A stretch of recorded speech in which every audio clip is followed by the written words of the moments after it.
We are broadcasting to you live. Oh, yeah. We're broadcasting to you live, but if you want to hear me in perfect audio, I need a blue snowball. And now you can hear me through my microphone. Hello, everybody. My name is Engelman. Yes, Blake, go ahead. All right, so you sound better. Yes, and I am Blake Walley. Oh, look at the fonts for Halloween. Isn't that cool? Brian was up all night making those, designing that. Yep, all Halloween themery. Yep. On the right-hand side, there's a jack-o'-lantern, and I clicked it, and everything went spooky.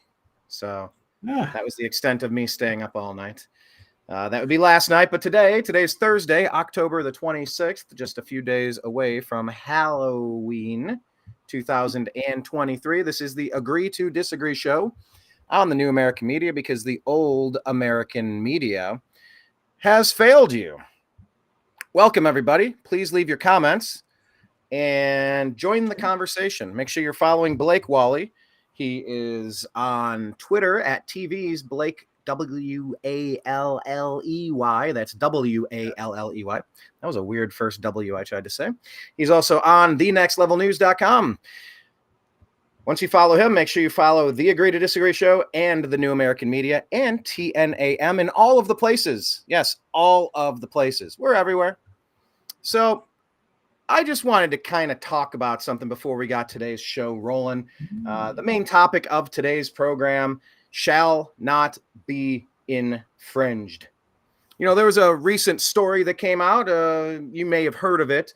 In fact, on Tuesday, we kind of shared a little bit of how Karine Jean-Pierre, she was asked a question about Israeli Jewish hate crimes and whatnot. And she said, well, I just want to be clear. Muslims and people identifying as Muslim have had a lot of backlash and et cetera, et cetera, et cetera. She took about 6 seconds and pivoted off of the question to say, no, Jews aren't victims here. No, it's Muslims that are the victims. So that was her talking point. In preparing for today's show, shall not be infringed, did a quick Google search. And I was like, all right, just kind of so I'm up to date.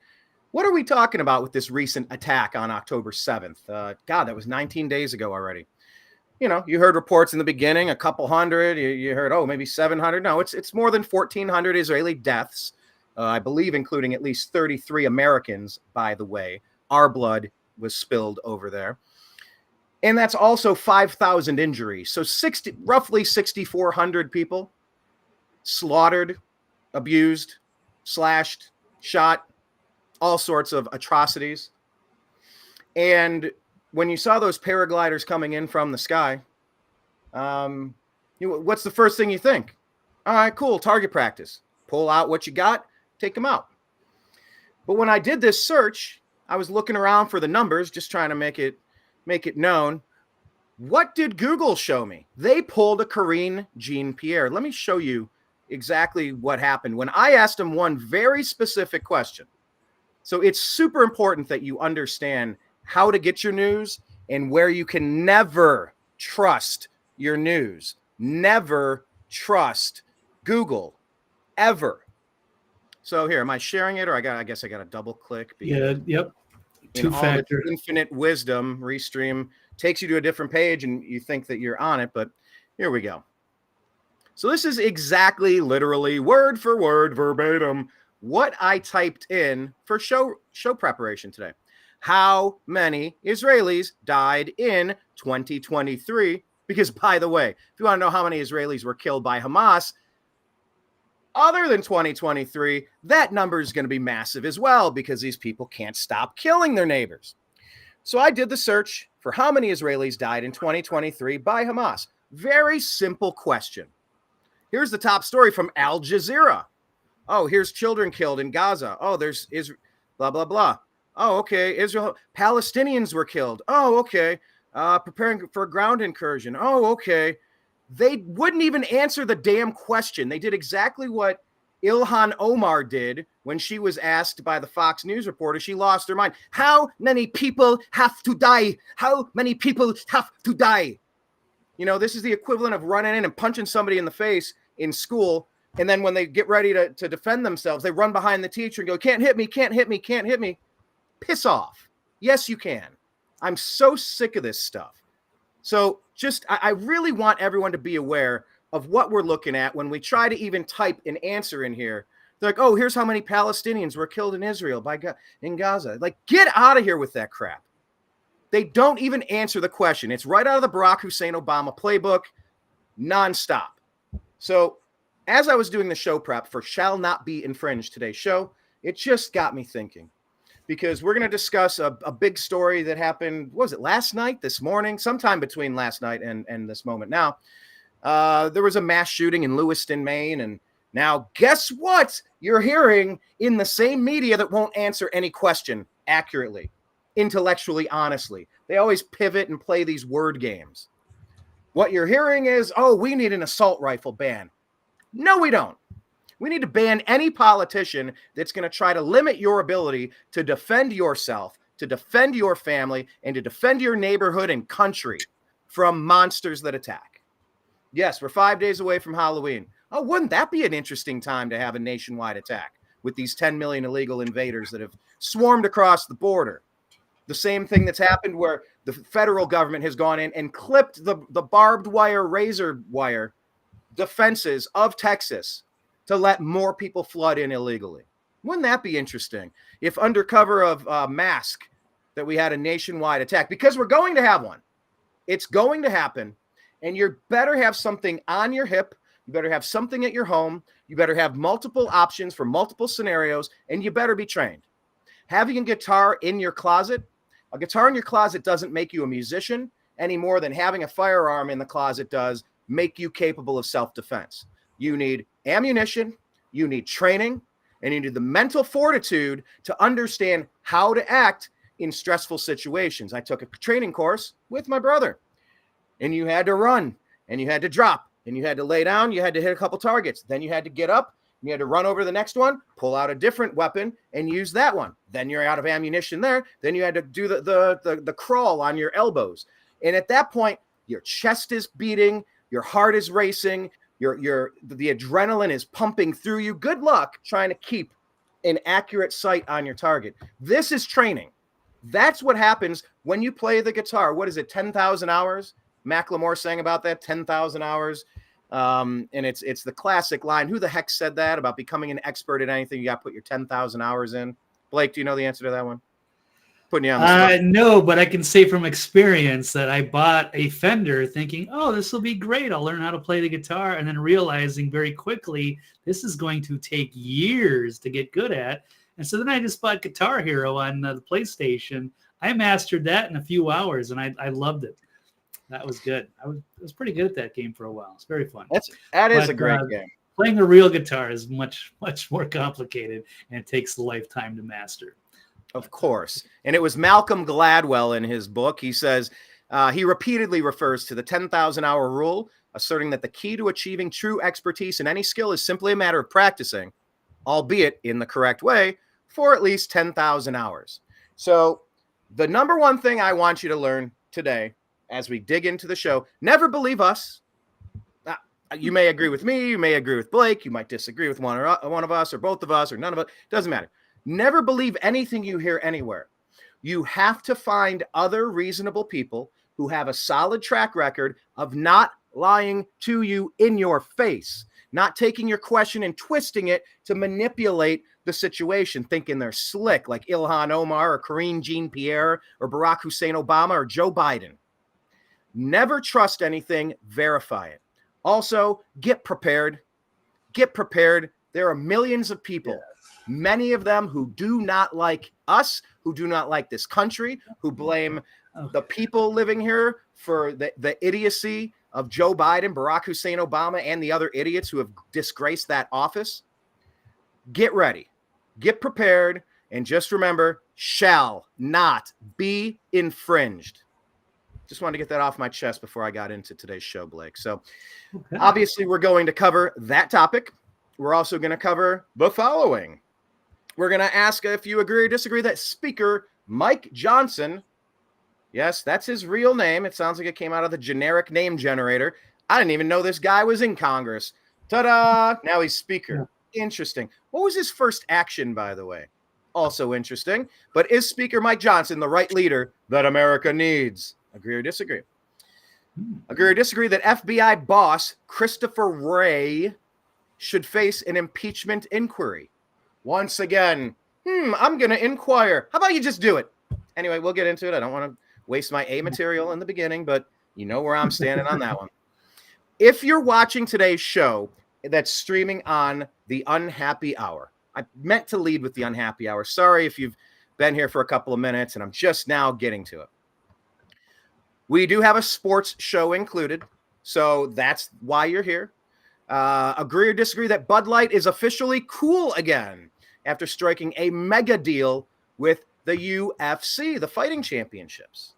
So this is a big story. The culture wars are here. TNAM Food and Drink, TNAM Sports, the Agree to Disagree show, the Unhappy Hour, all the things that the New American Media covers. Occasionally they overlap, and I can bring you an Agree to Disagree show in the Unhappy Hour. We're going to talk about UFC and brand partnership, Dana White, and all of those things. Hence, a sports show. It's diagonally, it's tangentially sports related. So we're inviting you to check out today's news. Should you be inclined to watch? If not, please change your channel. Go ahead and find something else to watch. No worries. But, you know, there's an occasional moment in time where it's important to talk to my sports buddies. I got thousands of you, tens of thousands of you. Hey, guys, there's some real important shit going on. Let's talk about that. Other than just, hey, did you see the game last night? Donovan Mitchell hit a three-pointer to beat the Nets, which he did. But that's not for today's show. That's for the sports show, but it crosses from time to time. Also, we're going to get into our favorite topic. This is the topic that never ends. Yes, it goes on and on, my friends.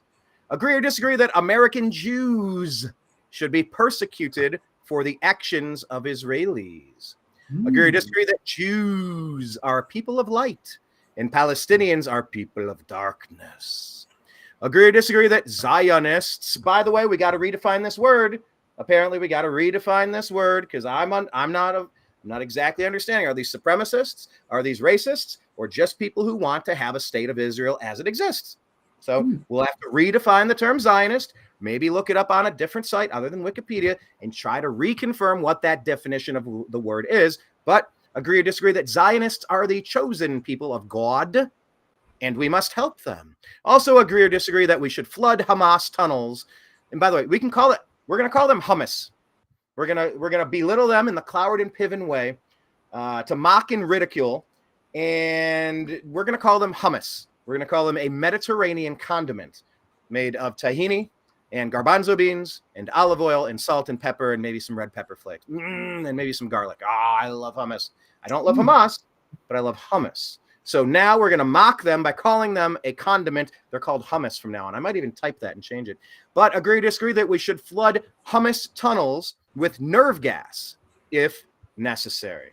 So without further delay, I think this would be a wonderful time to launch today's program and get into the show.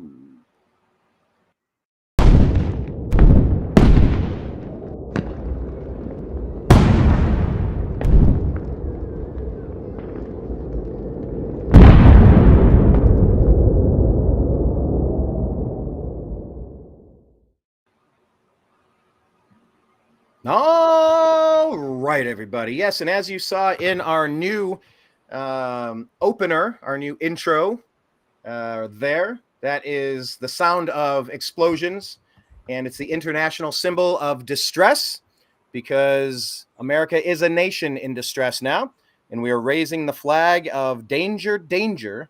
We're in trouble. That's exactly what we're talking about now. So, Blake, let's get into the first topic of today's program. Agree or disagree that the United States of America should ban assault rifles? Once again, that's like war crime or hate crime, these stupid terms. This is an assault pen if I assault somebody with it. This is an assault stapler if I assault somebody with it. The term assault weapon is so stupid. Anyway, back to it. Agree or disagree, Blake, that the United States should ban assault rifles to prevent new mass shootings? Agree or disagree? I'm going to disagree with that. Again, it's one of these emotional rushes to judgment. Every time there's a mass shooting, people freak out and they blame the weapon and not the actual perpetrator who used that weapon. And we've got some like mentally ill person in Maine. Sorry, did I lose my connection there? For a glitch, but Elon Musk. Okay. Which I'm streaming from. Maybe there's some clouds. I don't know. Anyway, looks like I'm back. But yeah, I don't think they've even caught the guy yet. So he's running around as like a firearms instructor as Army Reserves. And he's shot a bunch of people. I don't even have all of the information here yet. But it's awful tragedy.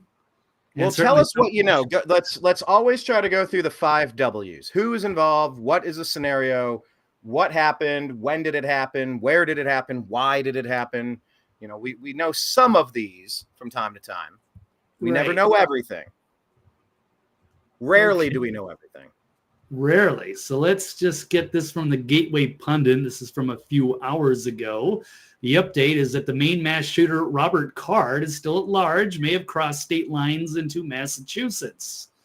So they've released the photo of the shooter, still running around. Here he is. That's kind of not a very good picture of it. Here's another one here.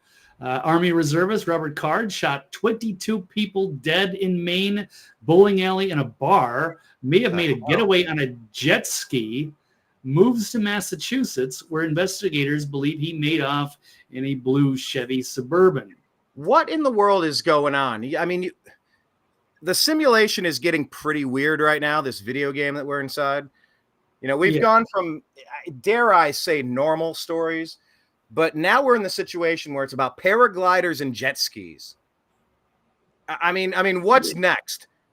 Oh, and he swam off while snorkeling.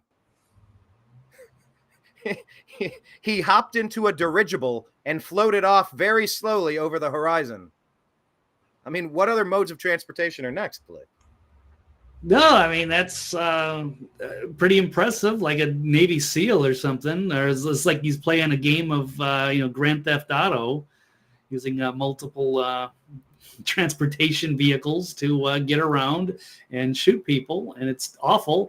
So I guess he's not a firearms instructor, and there's, the information is changing as we go, and it's probably been a few hours. I know it's been trending, so I'm curious if there's been any more updates. I'm surprised he got through the night, because the police and the feds and whoever's following him have, are on blast 24 hours, where I'm assuming this man has got to sleep at some point and maybe get caught up.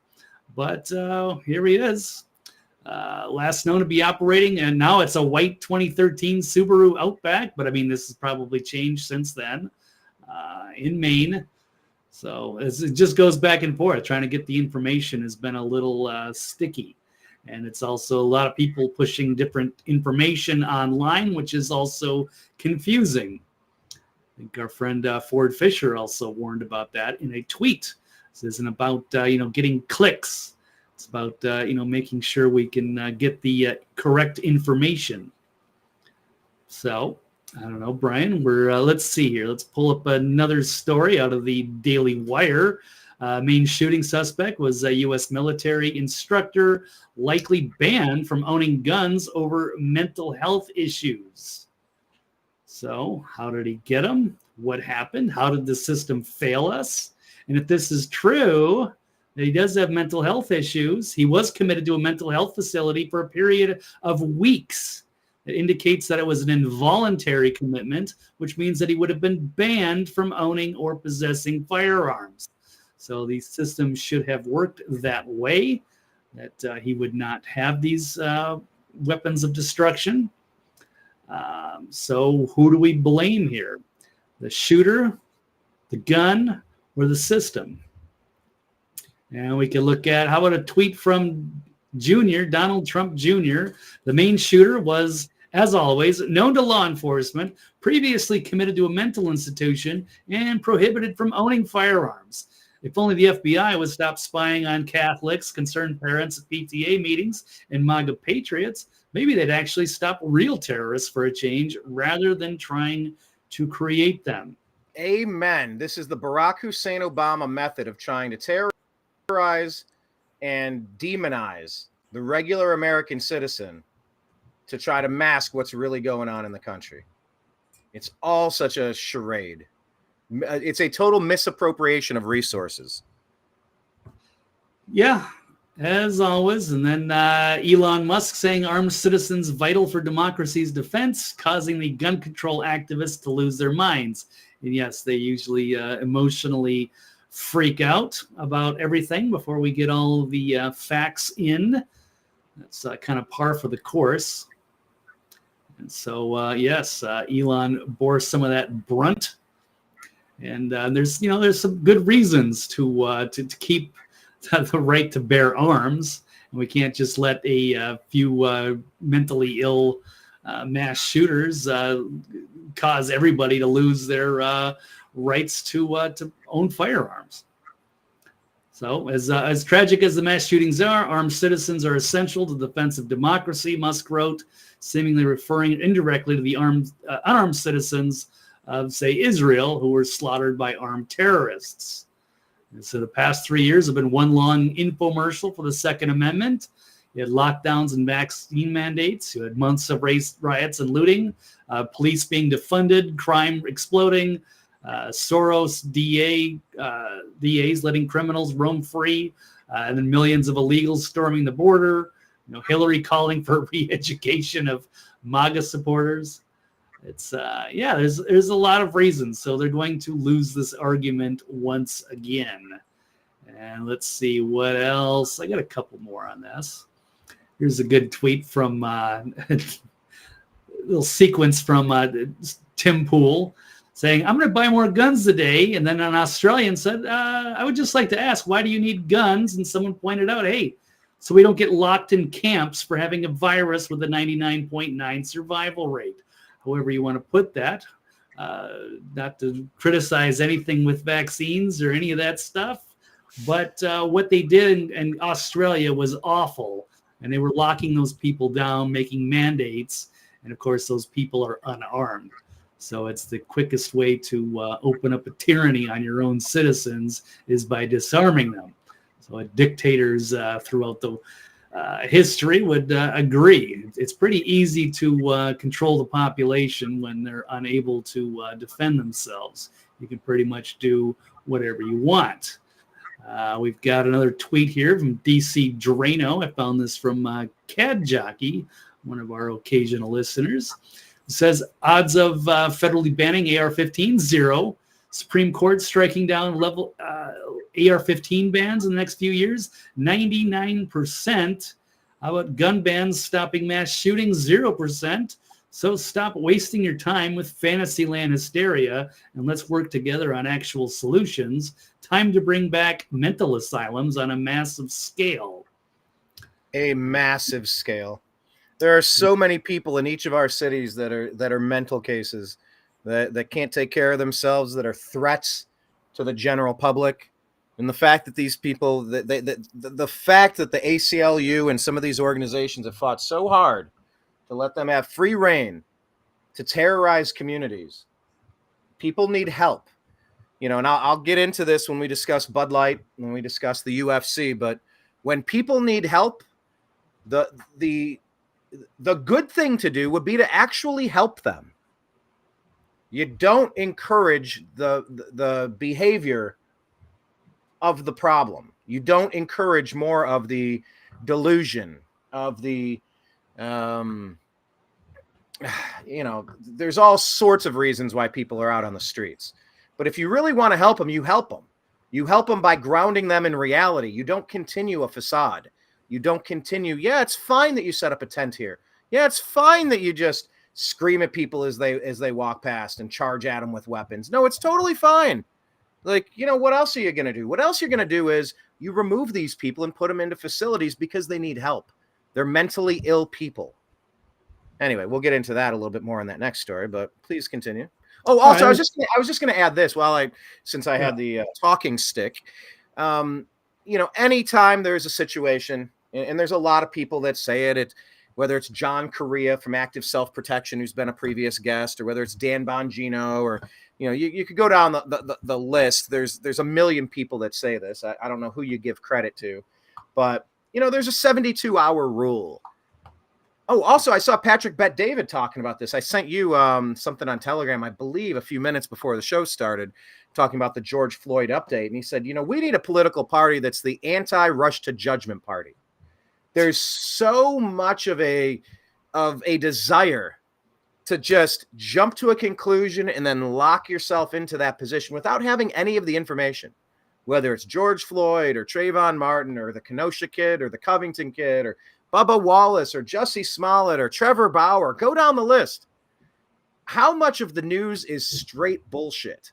So when we're talking about this guy that is on the loose, we don't know much. It is important in a time like this to get the story out so that, more people can be aware, if you know people in that area, to help look for them.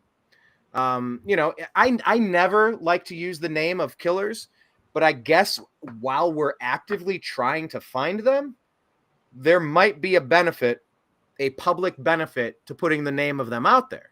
Maybe the name will pop somehow, on a credit card or so. You'd imagine the FBI is looking and what have you. But once again, the FBI is wasting all their resources on grandmothers who strolled in the Capitol for a couple seconds, took a selfie and left, instead of actually going after the bad people.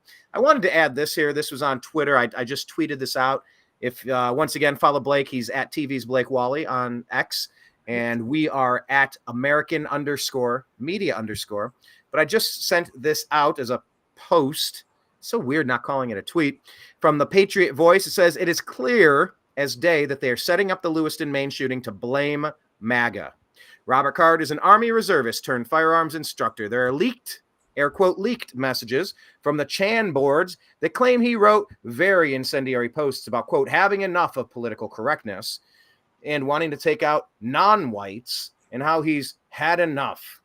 He's also allegedly mentioned how he's been trained to kill and he's good at it. He supposedly even went so far as to use Make America Great Again to get rid of these scum. Next, I'm sure you will see pictures of him with a MAGA hat on or something about QAnon or how his love for Trump caused him to commit such heinous acts. I can see the writing on the wall, and I pray I'm wrong, but I wouldn't put it past these tyrants to try to use this tragedy as a catalyst to start going after MAGA. After all, that Newsweek article about the FBI coming after MAGA came out earlier this month. The timing is pretty uncanny. What do you think? And the final point I wanted to add before I give you the floor again, Blake, is that there was as much as we can trust these reports, but if you're in the area, from Raw's alerts, just saying that the U.S. Coast Guard, I don't know if they're super accurate, but it's interesting. Yeah, they are sometimes right, but I'm skeptical on some of those that break those stories. Skeptical of everything, but they're saying the U.S. Coast Guard is hunting for Maine mass shooting suspect Robert Card in the Kennebec River, where they believe he may have escaped aboard his 15-foot Bayliner boat. Okay, so now it's a boat, not a jet ski. Like I said, like we were saying, it's every mode of transportation. He'll be in a kayak or an inner tube before we know it. But anyway, back to you, sir. Please continue. Well, I really just had one more story left on this particular subject. If I can get that in. One more time. Make it 0 stories. But yes, you were saying earlier too, that's another reason for us to have the Second Amendment, especially when they have this porous border.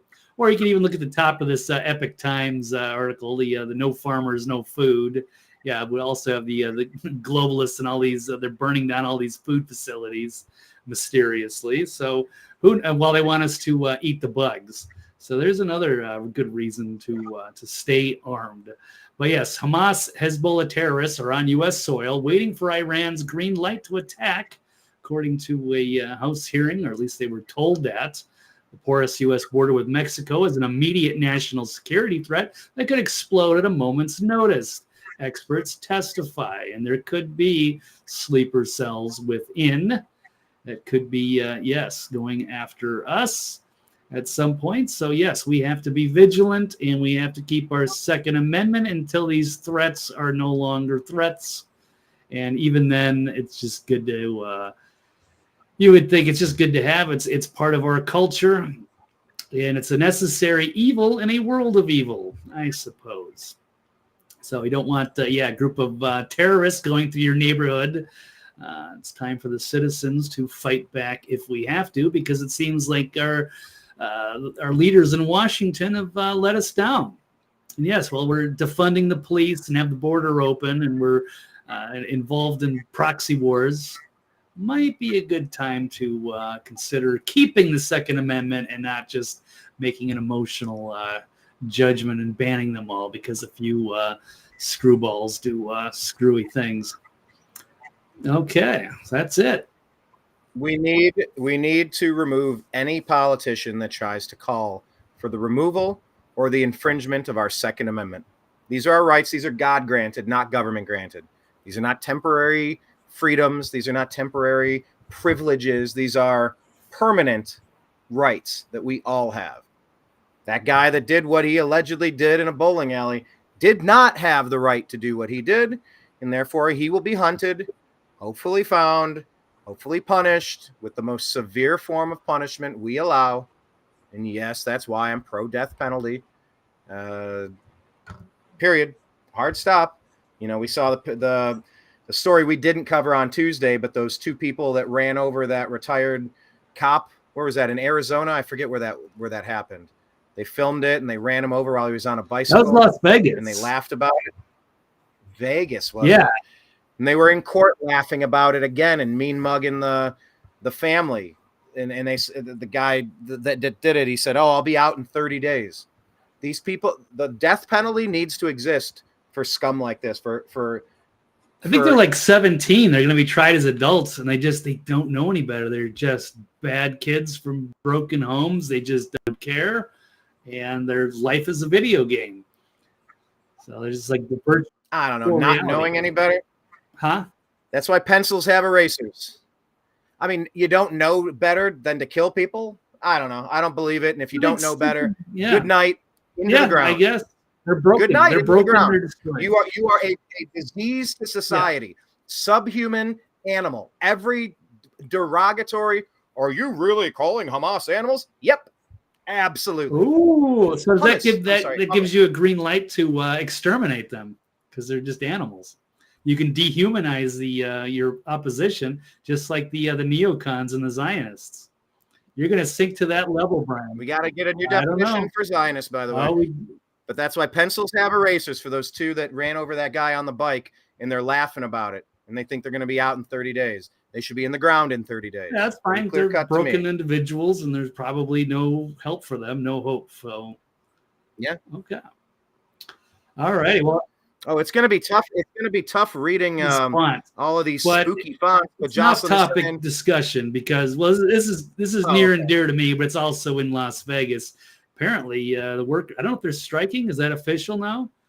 That could have been me, but bartending MGM Grand, New York, and I would have been out on the streets. They're going to be replaced by incoming. The reports that I've heard. Oh yeah. Oh, absolutely. They're on record. I've seen videos where they're talking about they want to flood the country full of cheap illegal labor so that you can lower the quality of life, so that people that are working don't have a high standard of living anymore. Just keep bringing in people that can work for bare bones and under the table and the least amount possible. They were saying that some of the reports that I've been hearing are that between now and the election, pretty much just about a month away, or I'm sorry, about a year away, you're going to see just about every major union go on strike to try to destroy the economy. What was it last time? It was COVID. Remember that? It was COVID, and it was the race riots. Also, the other story we didn't cover was George Floyd. There was a lawsuit that came out saying, and in getting the information, turns out there was no damage done. No damage done to the neck, no damage done by the knee to the back or the shoulder area. It looked bad, but nothing was done. That guy did not die from the actions of that police officer. He was saying, I can't breathe, I can't breathe, I can't breathe. From the minute he was pulled over and he swallowed all that fentanyl, he overdosed. So that's a huge story I hope we have a chance to get into. But no, what I'm hearing is that the unions are going to pretty much strike across the board. It's going to be one after. Is Ford still on strike? I know that was a massive. I thought I heard they were making a deal with the United Auto Workers. Okay. But yeah, that is something to keep an eye on, is nationwide strikes of unions. But anyhow, okay, so there's a manhunt. If you see this guy, be prepared and make sure you get your guitar out and practice it, or else you're not much of a musician. You're no good to your family if you're around the campfire. You go, hey, let me see that. Bling, bling, bling, bling, bling, bling, bling. You sound like a dial-up internet connection when you try to play Sweet Caroline. Come on, man. It's like 3-4 chords. Like, just play the song. EADG, like, let's go. So, yeah, get your guitar out and make sure you know how to use it. So, all right, let's move on to the next topic. There we go. Here we go.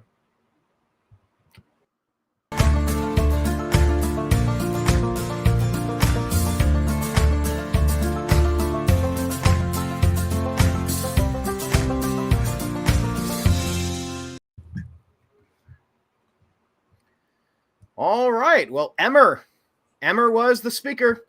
No, he wasn't. We thought Emmer might be the speaker. He ain't. Emmer, we hardly knew ye. We hardly knew ye, Emmer.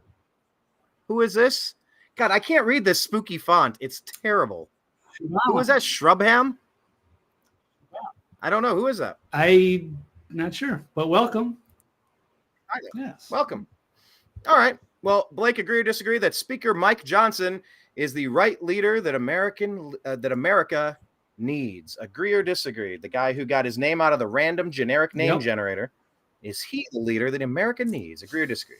I'm going to give him the benefit of the doubt, even though I could nitpick, but I'm going to go agree so far. I think, somebody I was not familiar with either emerged, not one of the front runners.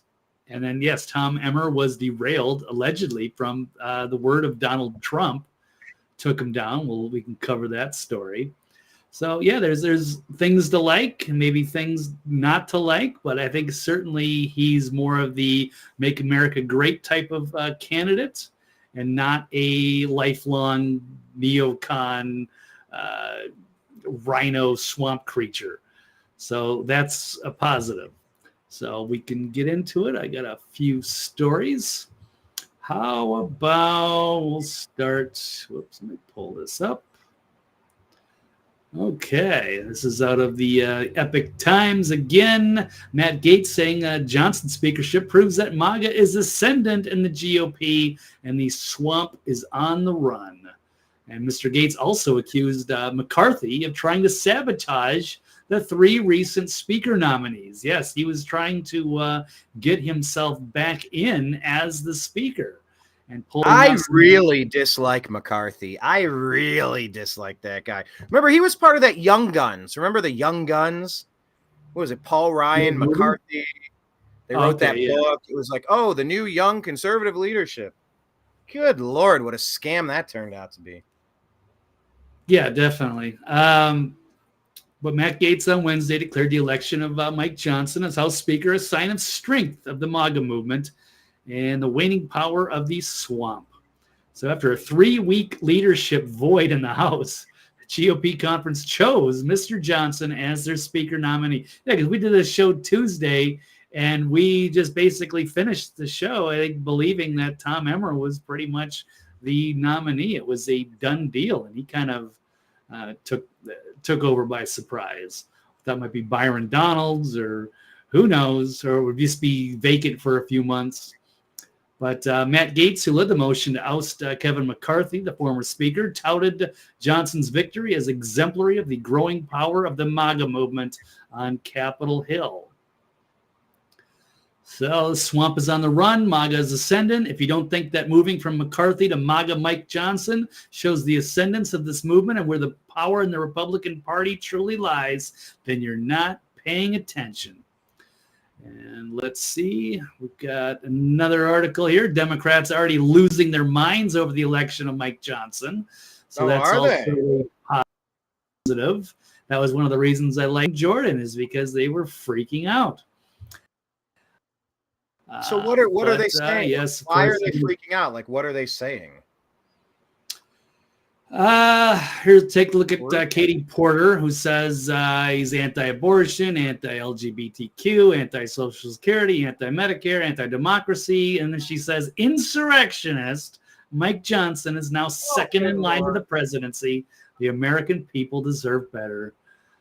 You've got Ilhan Omar, one of your favorites, has the nerve to call Johnson an extremist, saying House GOP has made MAGA extremist Mike Johnson speaker.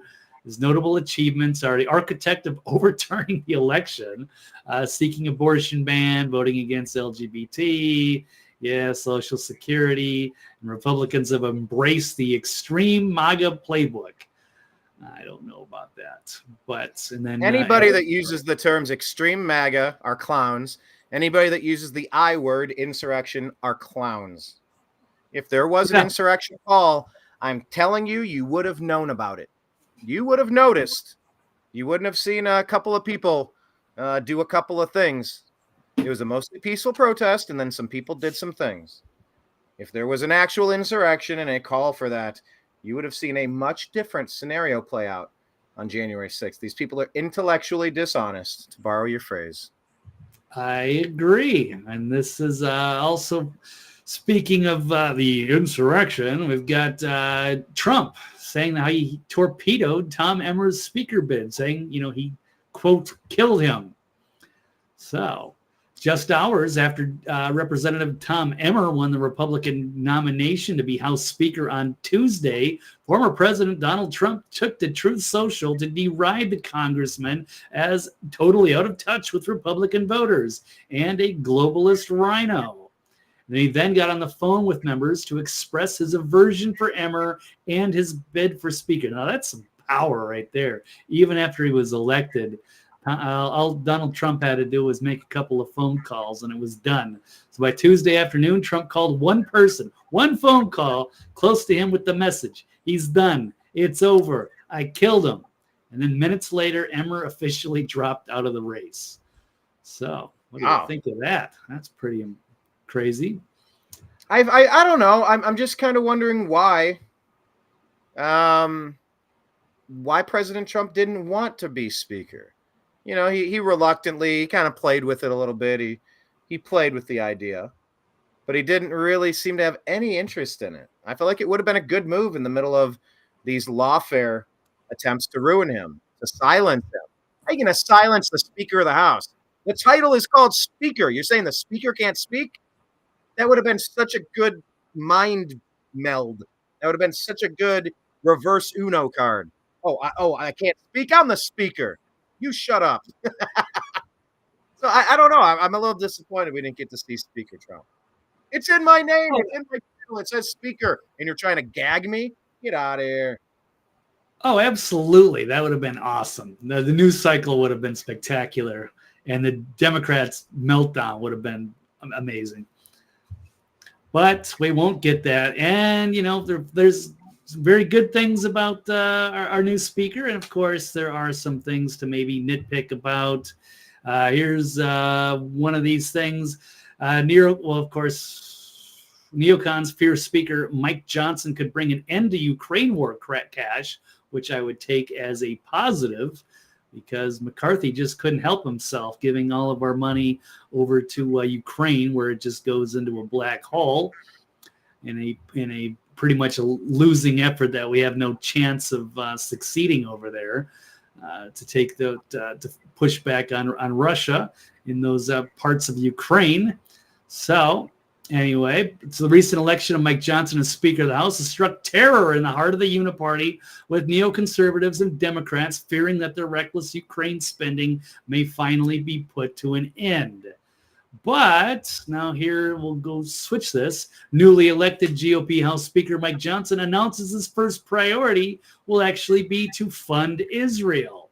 So maybe he's not going to give money to Ukraine, but he was certainly enthusiastic about supporting his dear friend Israel.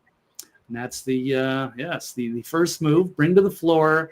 And then maybe that's part of the reason why he got elected, is that was kind of one of the unifying things, is that Washington tends to be very much a pro stand with Israel, and if you can get the rhinos to vote for you, that is one way of doing it.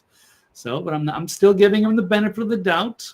And I'm not saying, I guess since we've given so much money to Ukraine, maybe we could give a little to Israel too. And just short term, we definitely don't want to get too embroiled in a war over there. And then what else do we have? Here's Matt Gaetz revealing dirty details behind the Republican Old Guard's attempt to derail Mike Johnson's vote for House Speaker. And then Matt Gaetz goes into it with this. We don't have time to run the clip, but basically, as he was saying, how long is the clip? This thing is like 13 minutes, so I don't know where to even. I thought you might have had a couple minutes pulled out. No, but Kevin McCarthy was trying to. He was objecting to these votes downstairs. So Matt Gaetz says we get through the gestation system early, and as Emmer is withdrawing, Mark, one of these New York freshmen, Mark Molinaro, stands up at the microphone and says, well, instead of restarting the entire process and having a candidate for him and sending everybody home, let's just take a non-binding poll on where people would be and the person who came in second to Tom Emmer, and that happened to be Mike Johnson. And so they voted for a unanimous consent to for the rules to be waived and take a poll on whether Mike Johnson could be the speaker nominee. And guess who objects to that? It was Kevin McCarthy. Kevin McCarthy stands up. He says he objects to doing a roll call on Mike Johnson, and which was kind of a shock because Mike Johnson, has been supportive of Kevin McCarthy, even carried water for him, even voted on some bills that he didn't like because he was trying to be a team player with the Republicans. And so then they had a big delay. Candidates announced again. Get Patrick Mahenry running to the House floor, opening it up out of recess, adjourning till noon. And they were trying to set up a play to block Mike Johnson with write-in votes in the process for Kevin McCarthy. So they were, and then they were promising, I guess, all these rhinos and whoever hearings on their favorite legislation. Hey, maybe we can pass some of the bills you like. Make little promises and deals. Maybe you'll get a chairmanship. And it was all a play for McCarthy to return as speaker, and then Jim Jordan would be the deputy speaker in some sort of way. Anyway, then they had a bunch of votes, secret ballots, but then when they called them out to make sure that they could actually be identified making their votes, they were able to get a bunch of votes for McCarthy in secret, but once they made it open, then nobody voted for him, and they did wind up with Mike Johnson as the nominee. So it all kind of worked out in the end. So, anywho, you're never going to get that perfect candidate. Yes, we'd love to see Donald Trump or Jim Jordan. But, I'm going to be optimistic about the Mike Johnson thing. So I think if we can all agree on that. Well, I mean, the first act is giving money to Israel, right? Well, you don't want to send it to more wars, but as long as it's not, going to the Ukraine. I mean, Israel has always been our ally, and while I don't like what they are doing over there, it seems only fair, I guess, that we can help them out for a bit. I don't want to see it being like Ukraine, where we're just constantly billions, every week or so, just dumping money into a black hole. So I believe what they're doing over there is trying to destroy Hamas once and for all. Yeah, but where do they stop? That's the once Hamas is exterminated, removed, demolished, destroyed, erased. Yeah, but when is that? How do you know when that ever happens? Well, we'll get into that a little bit later. That's kind of the So despite providing limitless military aid and unconditional support to Israel, U.S. admits it has no plan for what comes next. So what does that mean? There's always going to be Hamas. It's like the war on terror. It's like there's always going to be something. So it's just like it never ends. Just a way for the military-industrial complex to get unlimited funds and lock down everybody with the Patriot Act, and just get us embroiled in all kinds of foreign wars, which just seek to give more money and power to these big military contractors. So I don't know. Anyway, but we will definitely get into that. Dreamer Ultra says he's opposed to money going anywhere. Sorry, Mr. Johnson. I'm sorry, Mr. Johnson. Who I am Dreamer Ultra. Yeah. No, I would like to see that America First. But if he had to appease the rhinos by promising that if he's elected speaker, he will help out Israel, then I guess we're willing to cut a deal there. At this point, I guess, what difference does it make? We're so broke.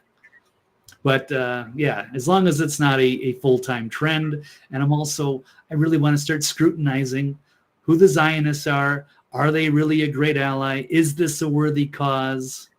And I hope all of this stuff gets exposed and left on the table, because people deserve to know what is going on and how their money is being spent. I'm tired of this stuff. So, and I think we might need a new definition of Zionist. It's either someone that wants to keep the state of Israel, or someone that's a Israeli supremacist and a racist, or is it all of those? That could be. I don't know. Could be. We need a definition. How come you don't know? You never seem to do the research on that one. We did the show live. I pulled it up. I said, "Do you agree with?" I asked you. I said, I didn't tell you what the definition was. I said, "I'm reading this off of this definition page. Is this what a Zionist is to you? Do we agree on the term?" And I thought we did, but then it kind of it's also racist, and it's also extremist. Some of that is it's a supremacy. Supremacy. Right. All right. Well, okay. So Speaker Mike Johnson. Do they integrate a lot of people, or no? Because can you marry a Palestinian woman if you're in Israel? I don't know. Well, I don't know. Yeah. Let's see how that works out. Is it racist? All right. We'll get to that. Yeah. Annoying topic. I got to get to a few other things first.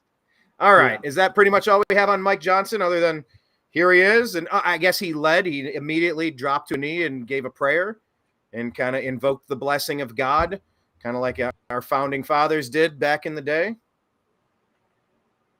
I guess. I don't know. Seems to be slightly promising in that cesspool, that swamp of an area. But right. All right. Well, I don't know much about Mike Johnson. I don't have particularly positive or negative feelings about him. Actions will determine it. I guess the only question I have. Oh, he's a constitutional lawyer from Louisiana. Seems like a pretty decent guy. Well spoken. Do we know? I thought you said bud smoking. You said outspoken. Yeah. Okay. Yeah. I was going to ask: are the same provisions in place where he has to release the J6 tapes, and he has to, like, what were the ones that they had in place that they were able to get rid of McCarthy? The spending bills had to be chopped up bill by bill. You can't just put this omnibus crap together. It's the stuff Thomas Massey and Rand Paul have been pulling their hair out for decades over. It's however many years they've been there.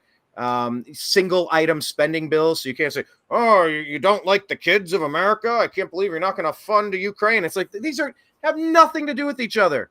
Well, the Republicans, they're holding up. I can't believe those war widows. The Republicans are making sure those war widows can't get their EpiPens or some shit because they're trying to get an omnibus bill for $8 trillion. It's like, it is so disingenuous to try to do that stuff. Yeah, hummus goes away. They'll invent a new dish, keeping the food pun going. Thank you. Yes. We'll be okay. Yeah, I know. Hey, we can all agree we like hummus, right? I don't even like beans, but I do like hummus. Okay, yeah, you better like hummus. So, Kenneth V is saying we can call him a Zionist. They have a car bias. They're Scion supremacists. The Zionist. Well done. Well done. You guys are funny today. Okay, let's go to the next topic.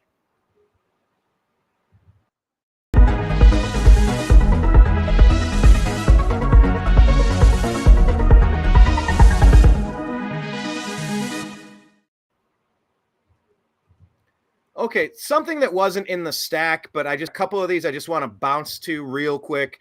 Let's start with this one.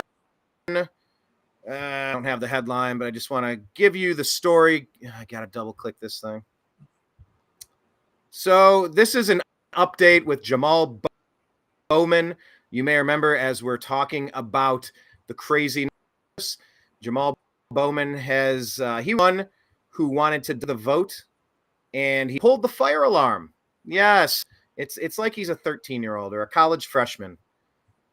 So he went out and pulled the fire alarm, and he's like, "Oh, I was in a rush to vote, so I guess I pulled the thing. I thought it was a door. Turns out it was a fire alarm." No, you didn't. No, you didn't. So this is an update here. I just want to touch and go on this. What's that, Blake? So yeah, he's a former principal, works in schools, and he doesn't know what the fire alarm looks like. Democrats will pee on your legs. That's day one stuff. Right. All day long. These people are the worst. Republicans aren't far back, but Republicans occasionally accidentally get a couple of things right. Democrats almost never get anything right. But this is out of CBS News, if you can believe this tripe, but it is just reporting the who, what, where, when, why. It seems Democratic Representative Jamal Bowman pled guilty Thursday. Is it pleaded guilty or pled guilty? Pleaded. Yeah. Pled? You could say either one. Yeah. Tomato, potato. Okay, so it's pleaded. That just seems weird. He pled guilty Thursday. He only got a misdemeanor charge for falsely pulling a fire alarm in a Capitol Hill office building before a last-minute vote to fund the government in September.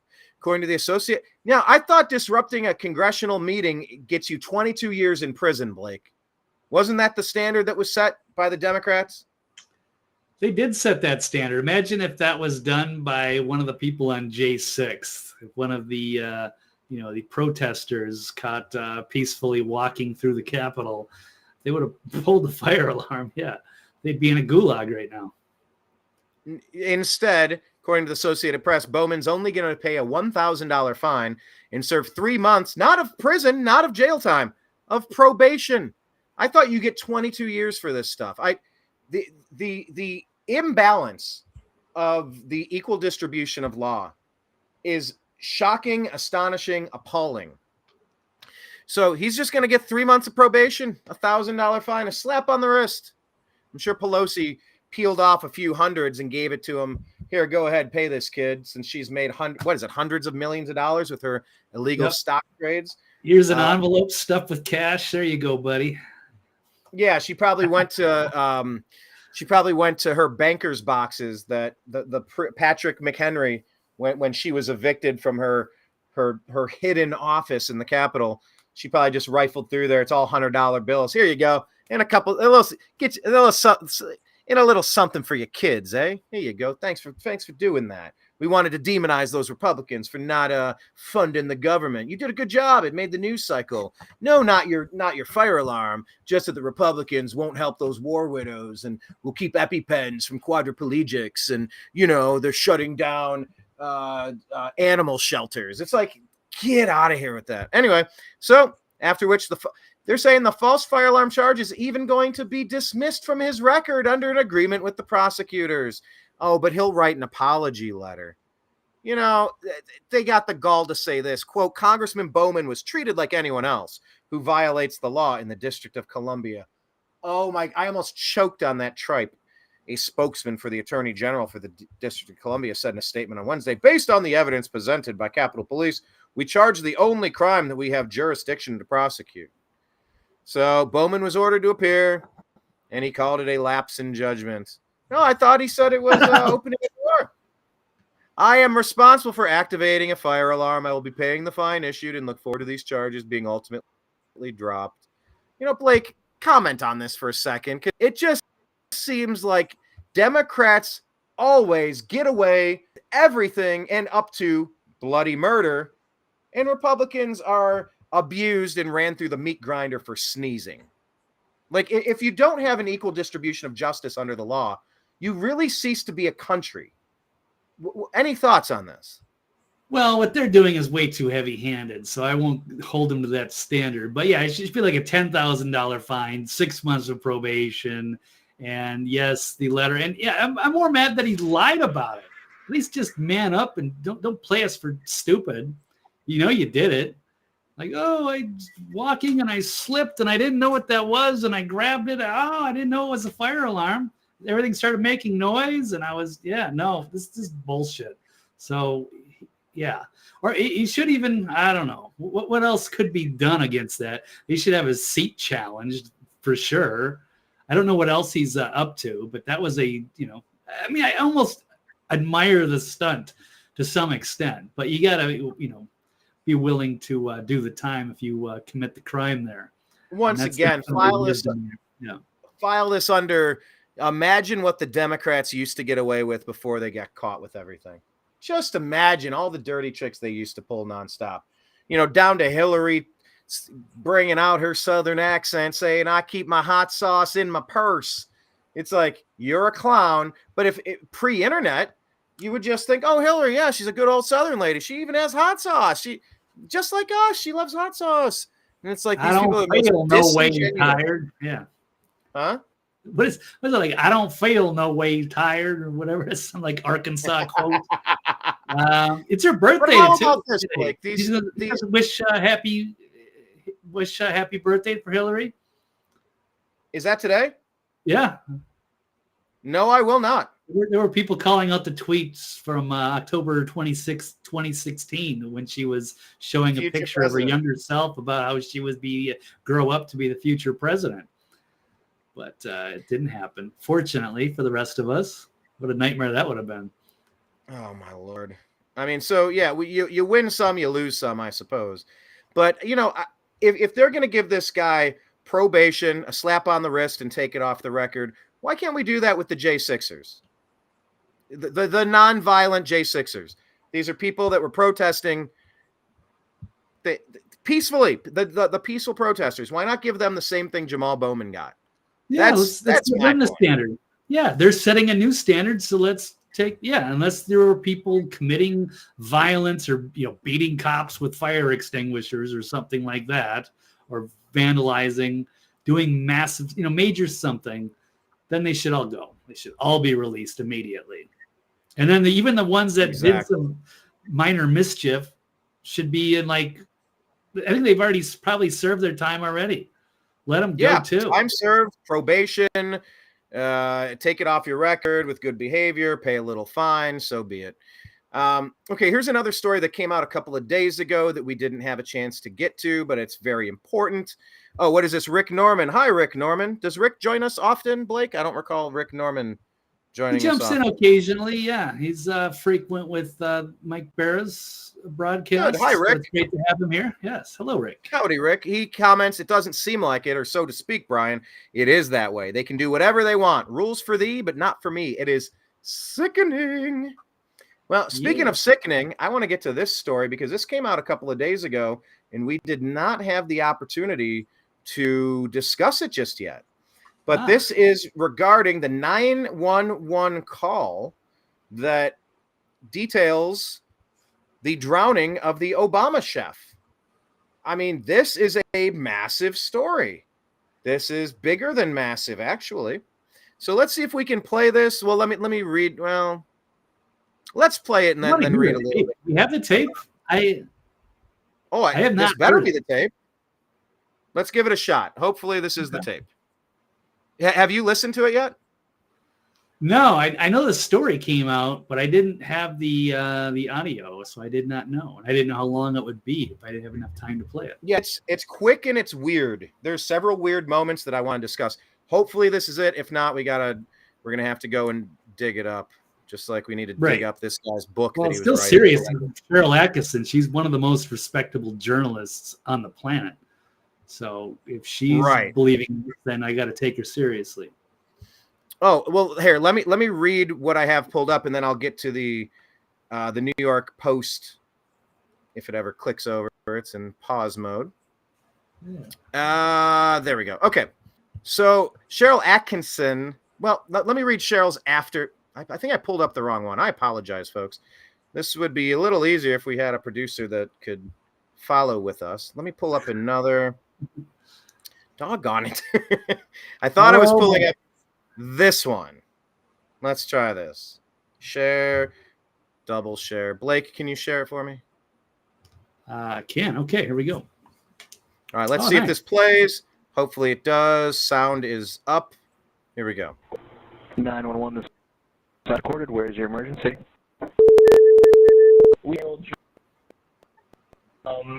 Back of the property right now. We have our rescue swimmers. They're attempting to go out there right now. Rescue swimmer and an agent driving down there right now to get on the boat. Someone came running up to our back post saying that a gentleman, it's just a guest of the house. All right, I intended to play the whole thing, but I got several comments there. A male drowning. Does that mean he's actively drowning? Yeah, why would they make a phone call? If you saw somebody drowning, I think the first thing you would do is try to go and help them rather than go, oh, let me call 911 and sit on hold until I can speak to the operator and then wait 20 minutes for somebody to at least. I mean, I'm assuming they could get, faster rescue because they're in, Martha's Vineyard, but still that's suspicious right away. And then they say a guest of the house. Not a guest.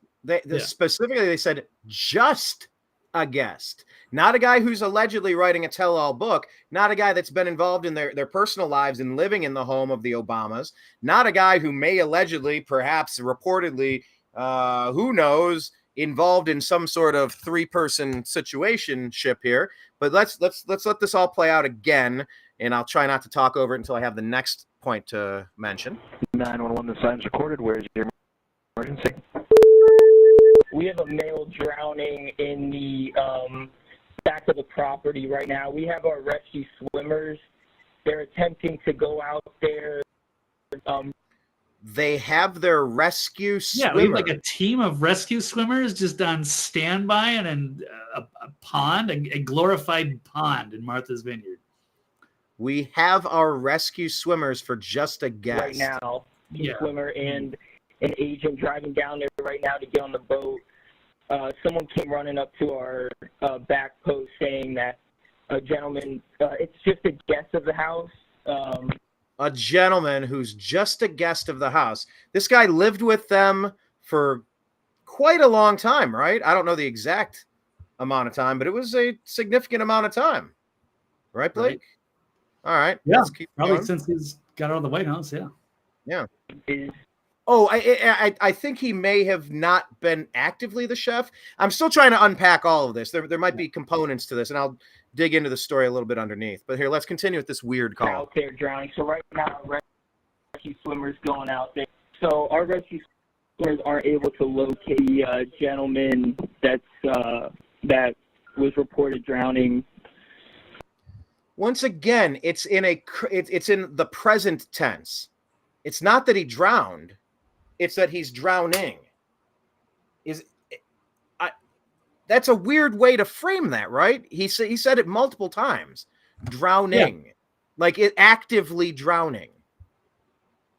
Yeah, very bizarre. All right, let's continue. The gentleman that was reported drowning. Yeah, so does this sound panicked in any way? This is like they're cleaning up a mess. This doesn't seem like, oh God, we need help over here. This is very cleanup. It's very cold. It's very detached. It's very bland and straightforward. They're out in the water right now, but as of now, they don't know where he is. They don't know where he is. But there's someone drowning, but they don't know where he is. Okay. They're unable to locate the body right now. Correct. He's wearing all black. He's on a paddleboard. He's wearing all black in the water. Yeah. All black. What does all black mean? If you have black trunks, you're not going to go paddleboarding. What is he in a wetsuit? He's wearing all black. 40-ish-year-old black gentleman, regular build. So it's just a guest, 40-ish, regular build, They're really trying to make it off like they don't know who this guy is. And we have our rescue swimmers on a boat in the area right now. Okay. 7th or 8th mention of rescue swimmers, it seems. So they have him and his hat. Okay. But not him. And do we know if he was wearing a life vest? I don't think so. Sorry to ask Hey, you. ma'am, can you advise if he was wearing a life vest or like that? Hold on, everyone. Copy, thank you. That's a negative. He was not wearing a life vest. Okay, So there you have it. Somebody's watching him and saying they'll be able to look out and say, "Oh yeah, he's wearing all black. He's not wearing a life vest." But they're unable to do anything about it. And there's rescue swimmers in the area. Or they're just all like standing around watching. Were they ordered to stand down? That's really bizarre. And it's 8 feet of water. Yeah, there were initial reports swimmer, that but I could have jumped in the damn water and made an attempt to do something. Yeah, there's a lot. This raises a lot of questions, and I guess I kind of jumped the gun. Cheryl Atkinson, I believe you were starting to mention that she's pretty well-rated journalist here. She says, to those who have followed this story closely, hold on, what are her emojis? What do these mean? A man detective, a briefcase, martial arts uniform. Okay. All right, whatever. You know, it's so weird that we've gone back to like ancient Egyptian hieroglyphics.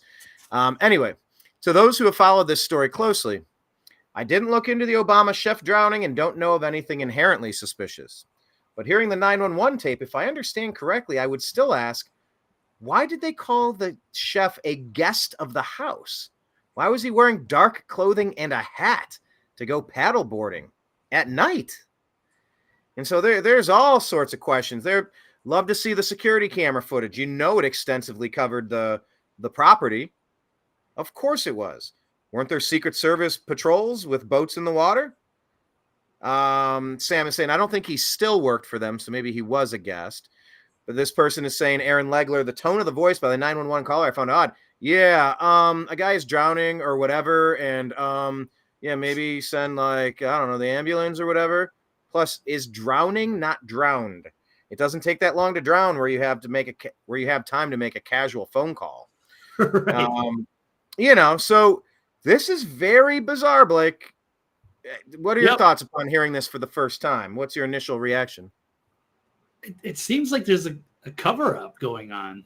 I don't understand why people would just stand around and make phone calls when somebody's drowning in front of them. They're able to watch them, identify them, and do nothing else. I mean, I don't care whether they knew he's a guest or a chef. That doesn't make it, you know, that's not important.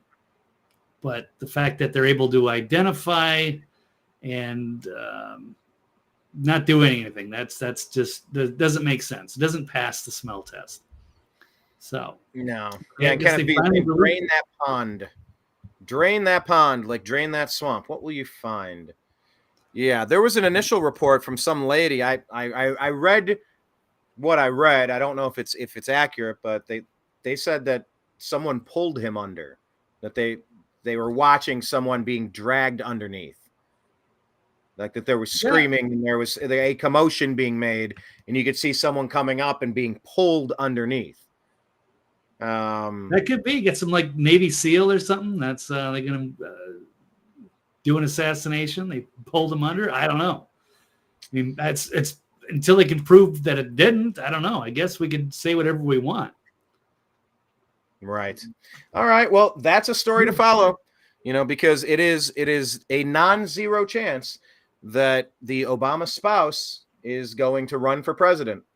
A non-zero chance. So it's a better than zero chance that Barack Hussein Obama's spouse may be put up there as the replacement for Joe Biden when he passes, when he steps down for health reasons, when he's impeached, whatever it is.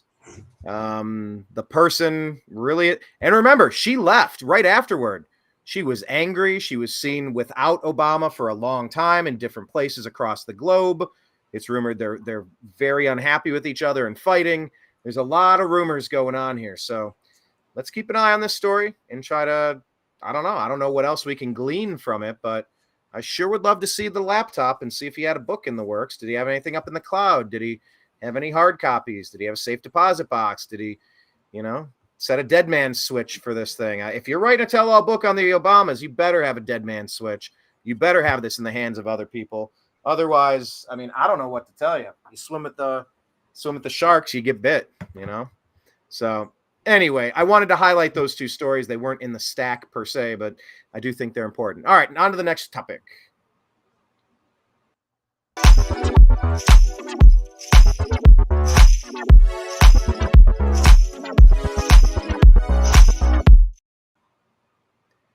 And to all of you sports people who came over here for the Unhappy Hour Sports Show, I promise you we're going to talk about the UFC and Bud Light in a moment. But first off, let's talk about this. Blake, agree or disagree that the FBI boss Christopher Wray, not Christopher Robin, Christopher Wray should face an impeachment inquiry?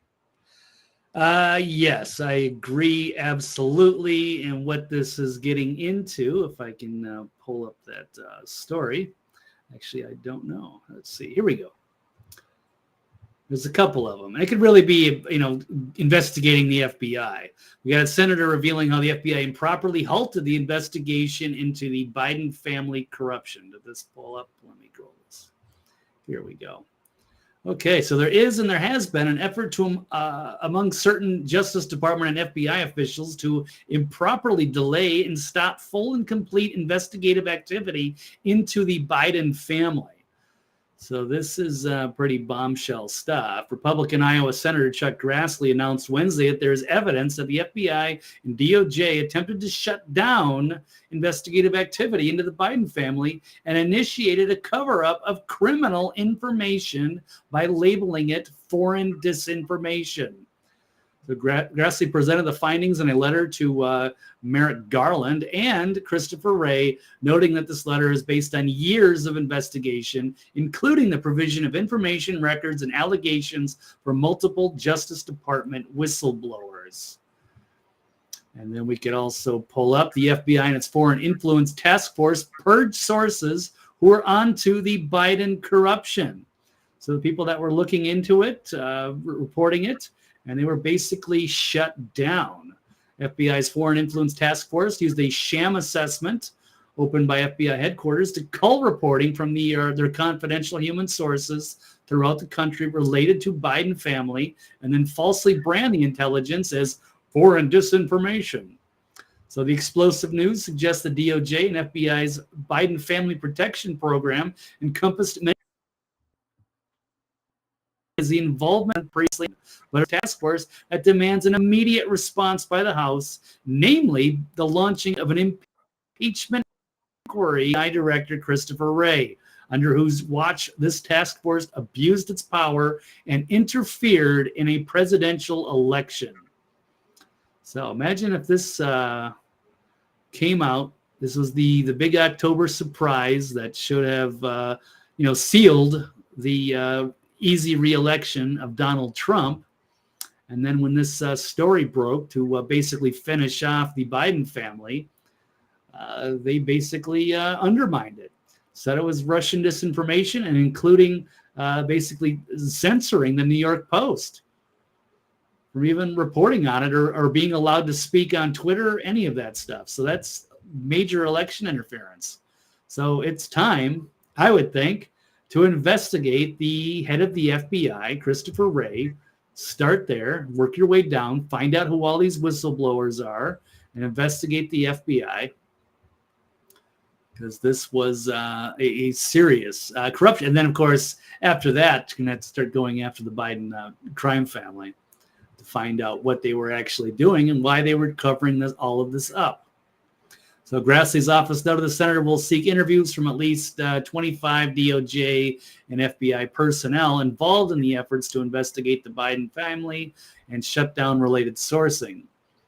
Senator asserted that the findings suggest significant political bias infecting the decision-making of not only the Attorney General and FBI director, but also agents and prosecutors, adding that our republic cannot such a political infection, and you have an obligation country to clear the eye. 100% agree with that. Yeah, it's sad, Blake. The biggest enemies to the United States, and you saw, God, this is another story. We can never cover enough stories.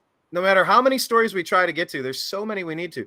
The leader of what country was that? El Salvador, right? The president of El Salvador. Really? Yeah. He went from being in charge of the most vile and violent country around to one of the safest, because all he did was identify the bad guys and lock them up. Oh my God, how novel. What a oh my God, he's a genius. Oh my God, every DA in these big cities paid for by Soros and these big government or these one world government globalists, all they want is trash. They want to ruin the cities. I remember when we went to DC and everything was boarded up. You go to Los Angeles or San Francisco, it's human excrement on the ground. You got junkies stumbling around like zombies and needles everywhere and tents set up. It's like, arrest them. This is super simple. Then the businesses will go back. People will come out of their homes and feel comfortable walking around again. But the president, I believe it's called a president over there in El Salvador, he was talking about it. He said, I've been to these major cities. I've been looking at them in Philadelphia, New York. He rattled off a list of them. Chicago. He's like, it's almost like they're doing it intentionally. He said, these problems to destroy a country, this has to be coming from within. The people that are causing the ruin, these are traitors inside of America. These are people in America that want to ruin everything. Really the worst kind of people. And it's unfortunate because President Trump has mentioned it multiple times, and he's not alone, but I mean it's been completely obvious that organizations like the FBI are actively working to destroy this country, to lie, to overthrow, and just back the deep state Democrats. It's been known. And this is another story related to the FBI, Blake. This is from Ryan Fournier, and he reports this. He says, breaking, allegedly Mark Meadows worked for the FBI as an informant and wore a wire to record all conversations with President Trump while he was the chief of staff for him. This is not only unconstitutional, but it's criminal. This is the government we live with, and it's up to us to change that. He says he's received confirmation from multiple members of Congress and confidential informants that this is true. He continues, not only have I received calls from current members of Congress, I received calls from media who know that who know that I know about this information. I've received calls from former members of Congress who have also explained the same thing to me. This is worse than Watergate. This is going to be the destruction of the FBI. Blake, wow. The intelligence agencies actively are usurping the will of the people. Yeah. Actively doing this. They are traitors to this country. They are actively trying to ruin the United States and to frame President Trump. Yeah, I have been. This is something that Eisenhower warned us about, the dangers of the military-industrial complex, and they have them wearing a wire, the chief of staff wearing a wire in the White House, trying to get Donald Trump to incriminate himself. Unbelievable. At the highest levels of power, trying to take it all over. And they murdered a president in front of us and then killed the assassin, JFK, Oswald. And then, they took over. Who else was executed? Malcolm X? Yeah. Of course, Martin Luther King. Who else did they kill? Robert Kennedy? Probably, Robert F. Kennedy. And maybe even John Lennon of the Beatles. He's an activist. They might have killed some of those rock stars because they were too powerful. In the days before social media, those rock stars had a lot of influence. If you can't have like John Lennon calling for peace when they want, war in Vietnam or what have you. So, there's a lot of people. It's disgusting. the people that have destroyed our country from within. Traitors from within. As defined by the El Salvadorian president calling that out as well. I do have a point I wanted to make that would tie perfectly here about the government who we've elected and who we allow to be in charge. Because we're trying to deal with this. Like, what do you do? How do you disband these? How do you shatter these agencies and send them to 1,000 pieces across the globe? It's like the Marvel movies or something. You got to collect the stones, and they're all hidden in different areas, and you keep them far apart. You never let them get together. You just JFK talked about that, shattering these intelligence agencies into 1,000 pieces, or whatever the exact quote is. But anyway, I'll bring it up in two more topics down. CIA or smash it. I don't know. Yeah, splinter, smash. There's various quotes. Feel free to find that exact quote and pull it up. But in the meantime, I got another show topic for you.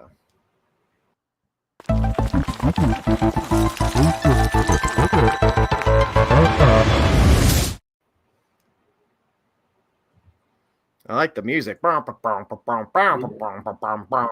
Rick Norman says, great point, Blake. Blake will never miss an opportunity to post a comment that praises him. He says, great point, Blake. In the late 60s, those rock activists did have a large following. Yeah, they did.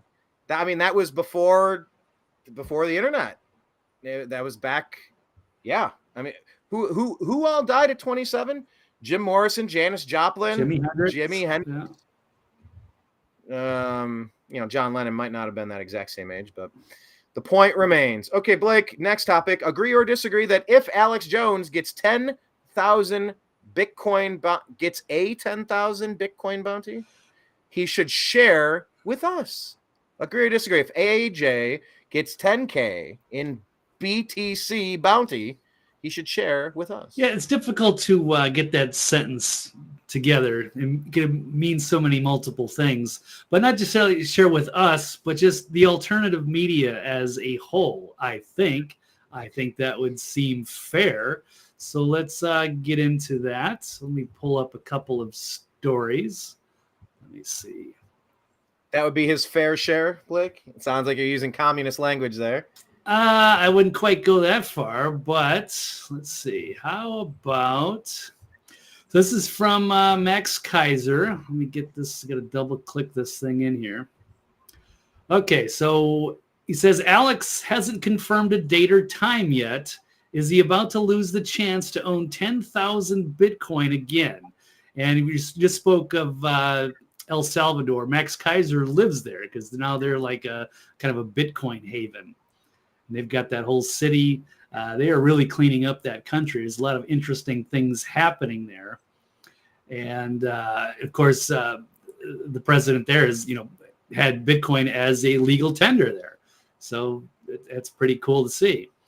And so Max Kaiser, because back in the day, Max Kaiser gave Alex Jones 10,000 Bitcoin. Max Kaiser he's a Bitcoin maxi. He was like one of the original people that was promoting that. He might have more Bitcoin than Michael Saylor and anybody else. I'm sure he's got way more than Michael Saylor.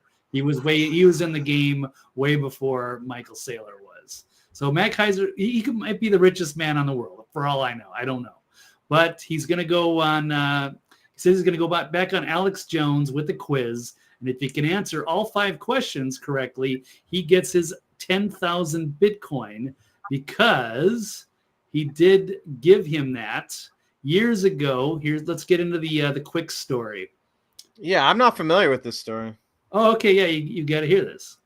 Max Kaiser comes to me and he says, I have 10,000 Bitcoins for you. Oh, of course. Let me reset this page, but it's brief. I have 10,000 Bitcoins for you. Oh, really? It's going to do this again. I might have to send this to you, Brian. This is the future. It'll be the new global currency. Ah, come on. It's a 28-second clip. Elon Musk's internet is the satellite internet. He's on record. And I'm like drinking wine. Oh, come on. Just this is so irritating. Brian, I'm going to send this to you because this is aggravating. All right. Well, make sure that you follow the New American Media and the Agree to Disagree show on all the platforms. Today, I want to highlight Telegram. find us at TNAM and TNAM Chat. By the way, make sure you're following us there, TNAM and TNAM Chat for the New American Media. All right, let me pull up this article, or this video, rather, that Blake has sent me. Yes, well, Max Kaiser sent 10,000 Bitcoin when it was brand new, shiny, and exciting. Gave it to his friend Alex Jones. He was a frequent guest on the program, and that was a very generous donation. But at the time, they didn't know as much. But it certainly, in hindsight, turned out to be quite a haul of cash. So, all right, Brian, I'm going to pull mine down. And you put yours up, which I am going to do. By the way, this is from an account called what is this called? The Bitcoin Therapist. Don't worry about it. I was just pulling up the video up random on Twitter. Yeah. I was just saying that I think it was Saturday Night Live that did a joke about Celebrity Jeopardy, and it was Therapist. He says, "I'll take the rapist for 800." It's like, that's Therapist, but it literally says the rapist. Right. Anyway, now that I said that, Facebook will probably delete this video as well. They deleted our Tuesday show because we were discussing World War II. We're only guessing because they won't actually ever tell you for what reason they take a show down. Right. But yeah, I said therapist and the rapist, and they go, "Oh, we got to pull your show because it's all." Okay, so you got it pulled up. Here we go. Okay. Max Kaiser comes to me and he says, I have 10,000 Bitcoins for you. This is the future. It'll be the new global currency. He's on record. And I'm like drinking wine and eating a fucking steak at night. And I go, okay, great. I lost the laptop. He put the 10,000 on it. Today, what's 10,000 Bitcoins worth? A lot. 10,000 times 50. $510 million. Yeah. $510 million. You fucking idiot.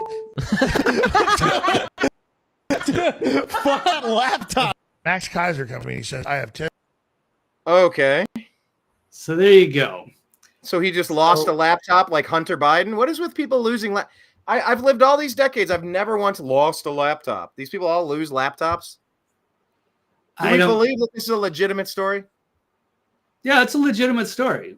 I mean, this goes way back in the day. I remember listening, because I was like religiously listening to Alex Jones for years up through 2016. For probably from 2009 to 2016, I hardly missed an episode. So I used to listen to Max Kaiser, who was one of my favorite guests, along with Gerald Celente and Jesse Ventura and a few. But he was always one of these standouts who made it exciting. And that was this new technology. It was something exciting. Bitcoin, what is it?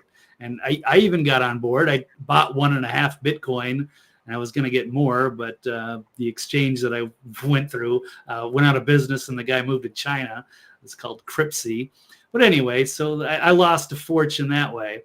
But yes, Alex Jones, and this is really disturbing. How much money is that? Now, Bitcoin now is only, I think, 34,000. It's eventually going to get much higher. So it's probably worth 340 million, not 510 well, million. it might go much higher unless it was created on unless it was created by Vladimir Putin to suck up as many dollars as possible, and then you crash it overnight. That's one of the many rumors. Who's Satoshi? What's the guy's name? Satoshi that allegedly created it. It's very mysterious, Blake. A lot of people dumping a lot of real money into something that can't really even put our hands on. Well, that's the whole point, is that the government can't get their hands on it. So it belongs to whoever owns it. That's what's great about it. So they can't, take it from you. And we saw with like the Canadian trucker rally, like where they were freezing people's bank accounts for, donating money, they couldn't do the same thing with Bitcoin. So this has enormous potential to change the whole world. So I think it's great. I mean, I'm a little worried about, maybe there's a solar flare someday. That's another story. So I do like the value of, real silver and gold, but Bitcoin could be the absolute future, and that could be beneficial for all of humanity. So it's exciting stuff, and we didn't know exactly how it would evolve back then, but yeah, it's exploded enormously in the value. And Alex Jones lost an entire fortune that could have been used to fund, the alternative media.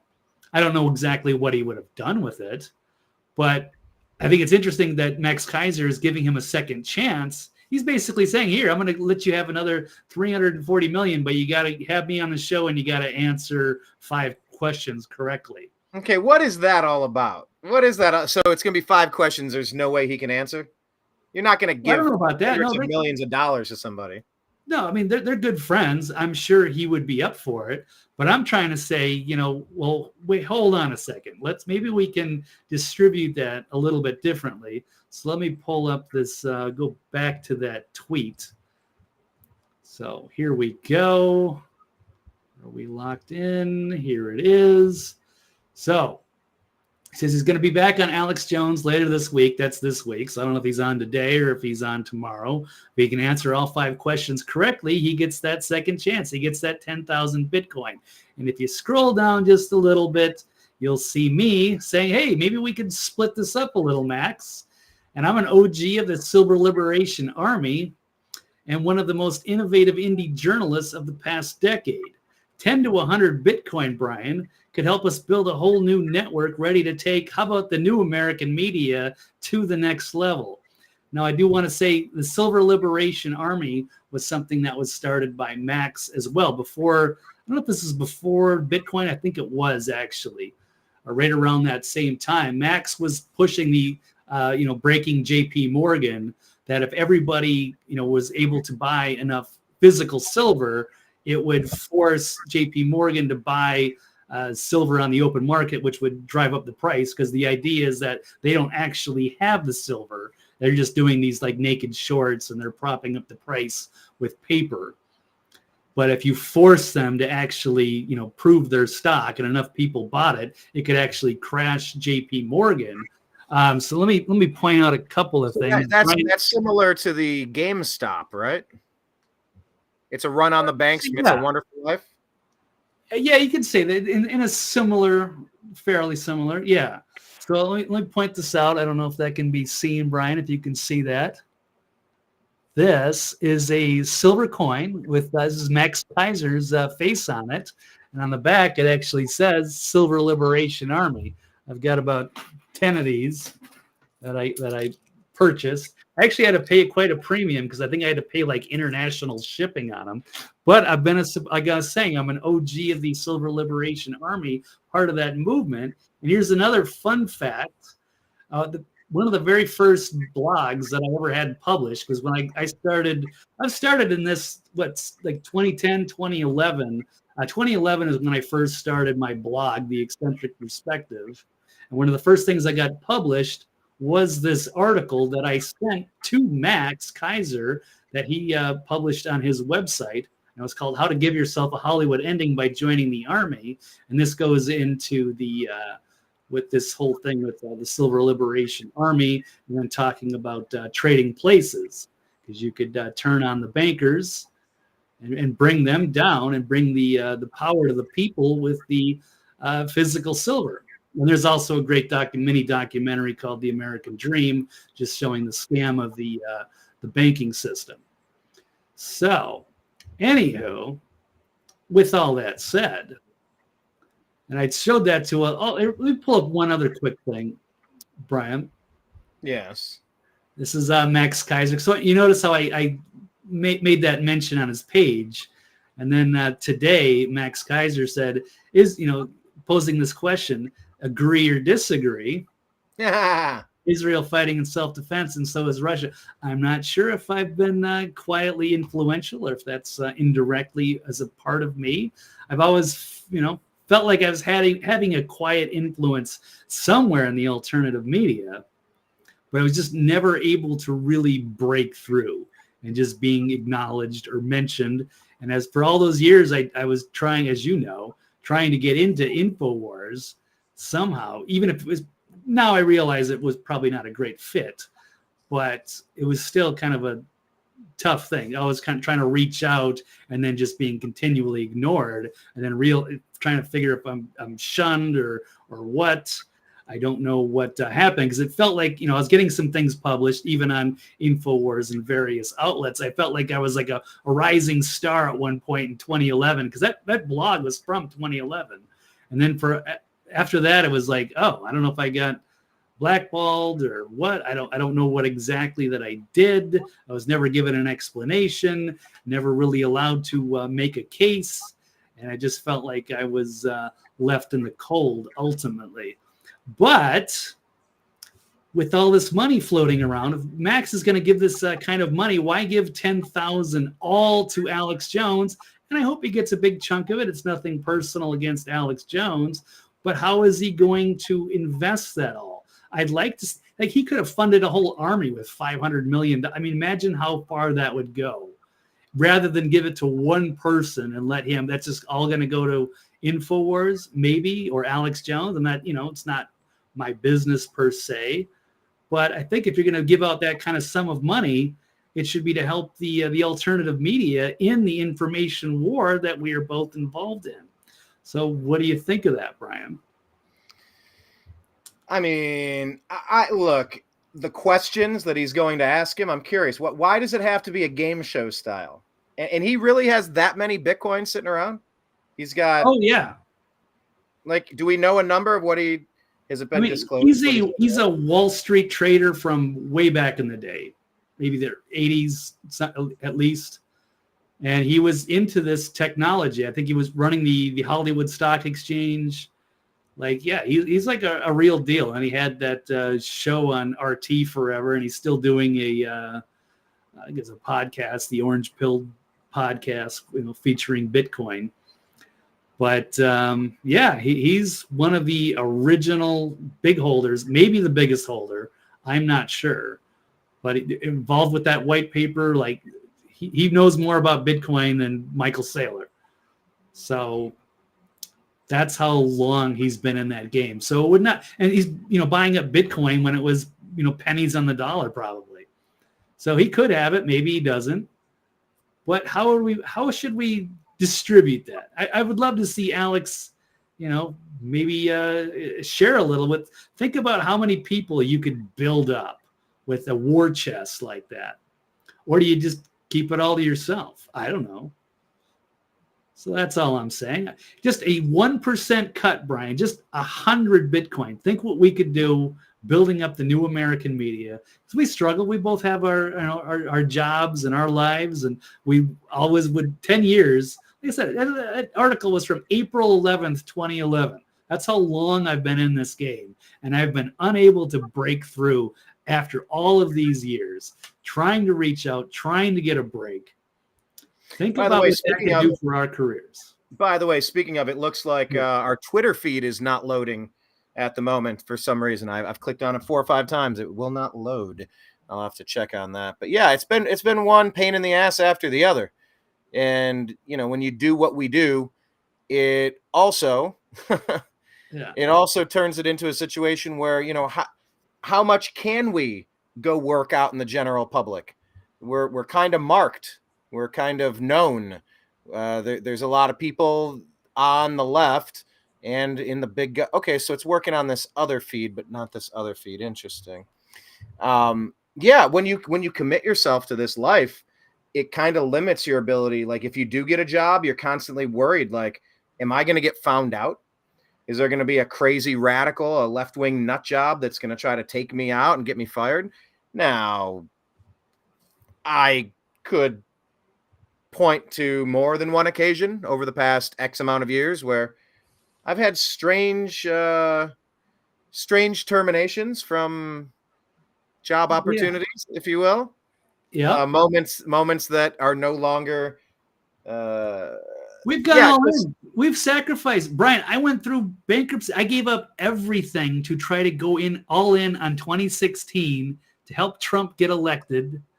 Lost my job, my house, all my money, everything. Ended up filing bankruptcy a couple of years later, and I didn't even get a mention. I didn't get a like. I didn't get a retweet. I didn't get a response to an email. I never got a phone call, even just to say, hey, Blake, we love what you do. Best of luck to you, buddy. You're going to make it. Just keep working at it. Like nothing. It was like I never existed. It's like, was it Bruce Willis and the Ghost movie? Like all of us, like, do I exist? Am I having an impact somewhere? Can I just have that one little satisfaction, even privately? Can somebody just say, hey, Blake, you do a lot. We are watching you. You are influential. Keep doing it. But no, it was just like you're going to deny me and leave me in the cold. And that was the most awful feeling of despair at the end of 2016, feeling like, okay, yeah, we're helping Trump get elected. And then nothing happens. I still can't get that break. I still can't get that opportunity, even if just to network. That was a really tough pill to swallow. I remember early 2017 was rough for me as well. It was I've never felt so exhausted. Yeah. I remember we did that. Remember we did that angel reading at the Conscious Life Expo? I had to go to the Conscious Life Expo. I had to go clear my head because I didn't know what I was going to do. I got to go back to Vegas, be a bartender again. And I thought, okay, well, I'm going to go to the Conscious Life Expo in LA. I was living in an RV off the grid in Arizona. Long story. But I mean, I had a nice condo in Las Vegas. I was bartending. I was making good money. And I was like, fuck it. We don't have a country if we don't get Trump to win. I'm all in. I don't care. And I do it all over again. But it sucks when you don't know who your allies are. And if anybody's listening, if anybody's got your back, and I have no one to reach out to, and it felt alone. It was depressing. And it was really hard for me to get over that. It took years. And I went through some shit. 2017 and 2018 were awful, awful years of my life. So, and I'm still dedicated to this independent alternative media, even with all the shit, trying to build up, trying to go through things in 2019. And then, in LA, trying to rebuild. And now, going again back into this since in the COVID era, the lockdown in 2020 has presented new opportunities. So, we're still trying to make that breakthrough, Brian, and I think we deserve to get it, but it's very difficult. So we could use some help from some of our friends that are out there, whether that's a Max Kaiser, Alex Jones, or anybody else that might be listening, the Tim Pools, the people that are above there that could do something maybe to help us move up a little bit. That would be fantastic. So, well, if you wonder if anyone's listening, Occam Razor, he says he's on suspension right now for not being sociable in his company, and that's pretty messed up. Look, people do listen. People, I get comments, I don't know, all the time or however much you want to say it, but like people listen, we get the comments. People,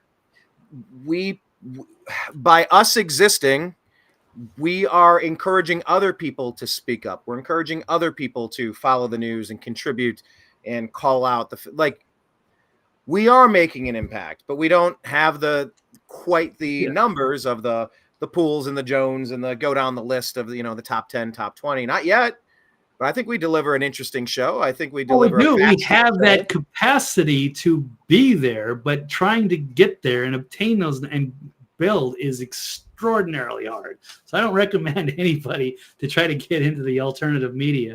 If you had any idea how difficult, and take me and Brian, for example, we've been in this 10, 12 years, and it's hard. It's that hard without some help from some other people. And then when you're getting censored from YouTube and whatever, and you're silenced.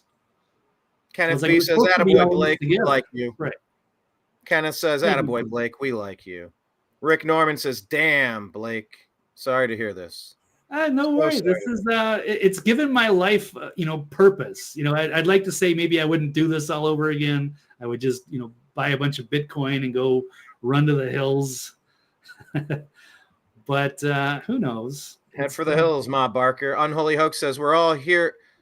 We are all here. We are all here with you, Blake." We all hear you, Blake. We love you, Brian. Yes.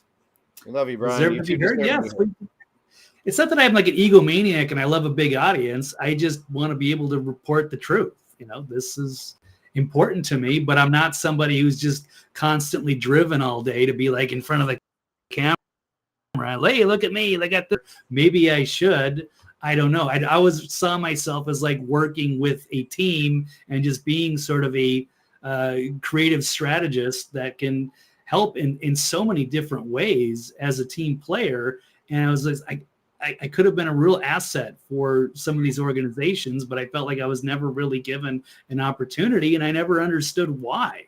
And it's just the torture of trying to figure out, what did I do wrong, or how did I do this, or it's not fun. But I do appreciate everybody that's here and for your support. And I'd like to take this up a level. So sure, Alex Jones can get the a huge chunk of Bitcoin. That's great.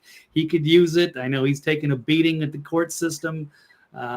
He's got his own issues and with the InfoWars. But I mean, there's a lot of other people out there, probably like us, Brian, who are trying to break through. And at the end of the day, it's about saving this country, saving America, saving the planet, getting the truth out there, taking off the legacy media. So I think as that whole team, and if we could coordinate, we could absolutely move mountains. So maybe a mountain of Bitcoin. Think what we could do with 100 Bitcoin, even 10 Bitcoin, Brian. We could get people to, help us do editing and promotions and all kinds of things. So anyway, I'm just putting that out there. All right. Look, I would do amazing things with $1 million. I'm very frugal. I'm very sharp. Very, you don't want to say too many things about yourself that come off as super douchey, but I am visionary. I called this the new American media 12 years ago. I knew that the old American media had failed.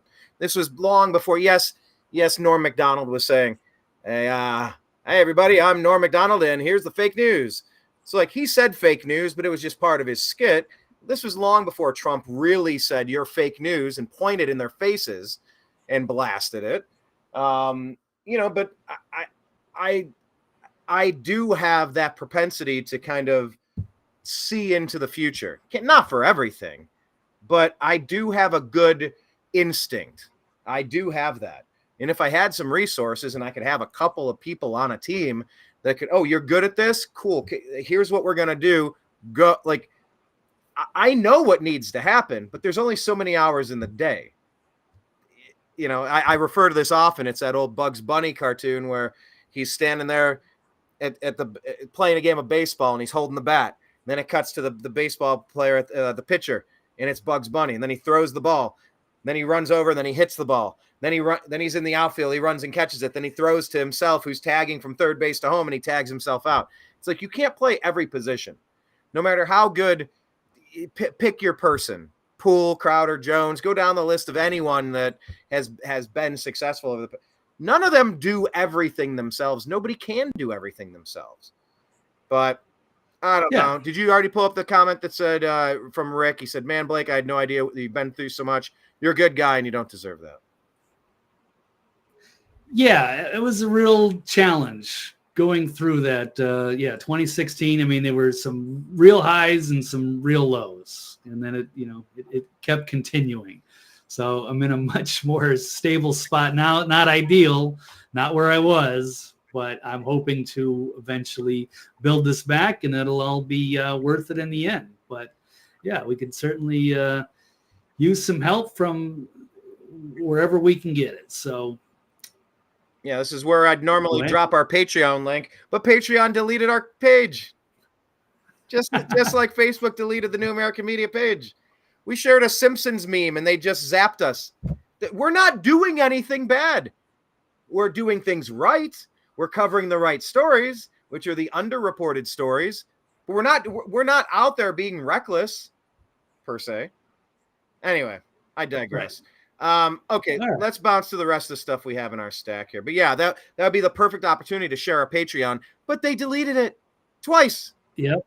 Fucking hell. Next. It's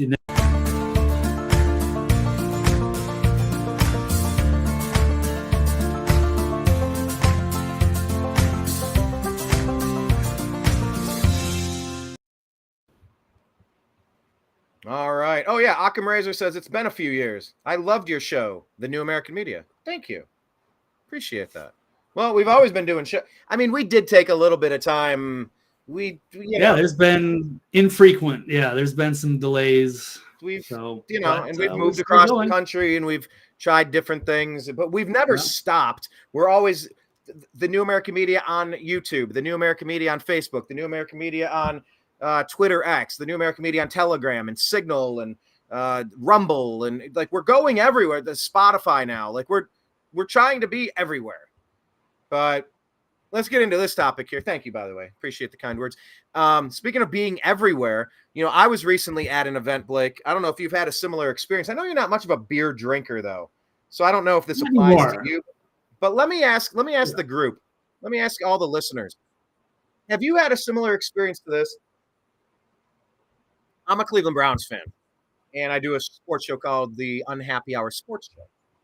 And so I went to the Cleveland Browns 49ers game in Cleveland. It was a great game. We fought like hell, peacefully and patriotically. We fought like hell, and we won. Last second, we won that game against an undefeated team. Then last week, I went to the Indianapolis Colts. If you've never been to the Indianapolis, what is it called? The Lucas Oil, what is that, Bitcoin? It's a Bitcoin silver coin. I forgot to display. Pretty cool. Nice. Okay. Anyway. But if you've never been to the Lucas Oil Stadium in Indianapolis, I recommend you go. It's like a field house. It's an enclosed dome, or it's like a big field house with a retractable roof. Takes about 7 or 9 minutes or something to close it. But it was open. Gorgeous stadium. Gorgeous place to watch a game. And we won. Another opportunity. We fought like hell, peacefully and patriotically, and the Cleveland Browns won 39-38. So I do those sports shows. I encourage you to check that out. I know some of you follow that now, like Dreamer Ultra, Kenneth B. Some of you guys have migrated to my other groups, and I appreciate having you there. Miles Garrett is from another planet. Blake, did you see the highlight? He jumped from a standstill. He jumped over 2 linemen, landed, then jumped again to block the field goal. It was from another planet. It's alien moves.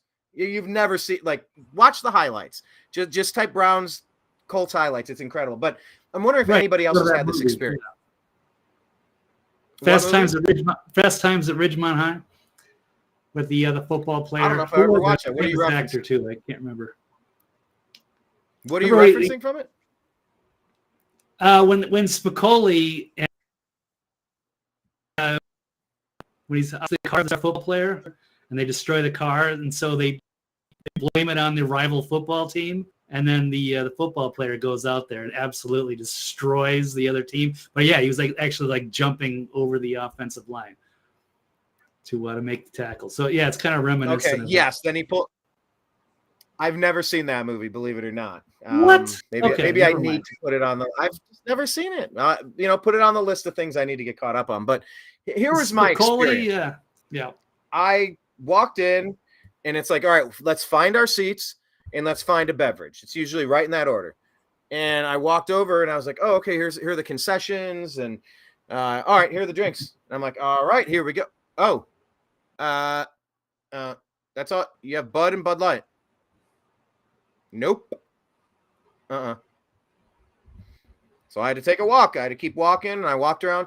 I eventually found like a concession cooler with like craft beers. By the way, a couple of those tall boy craft beers at 8.9%, they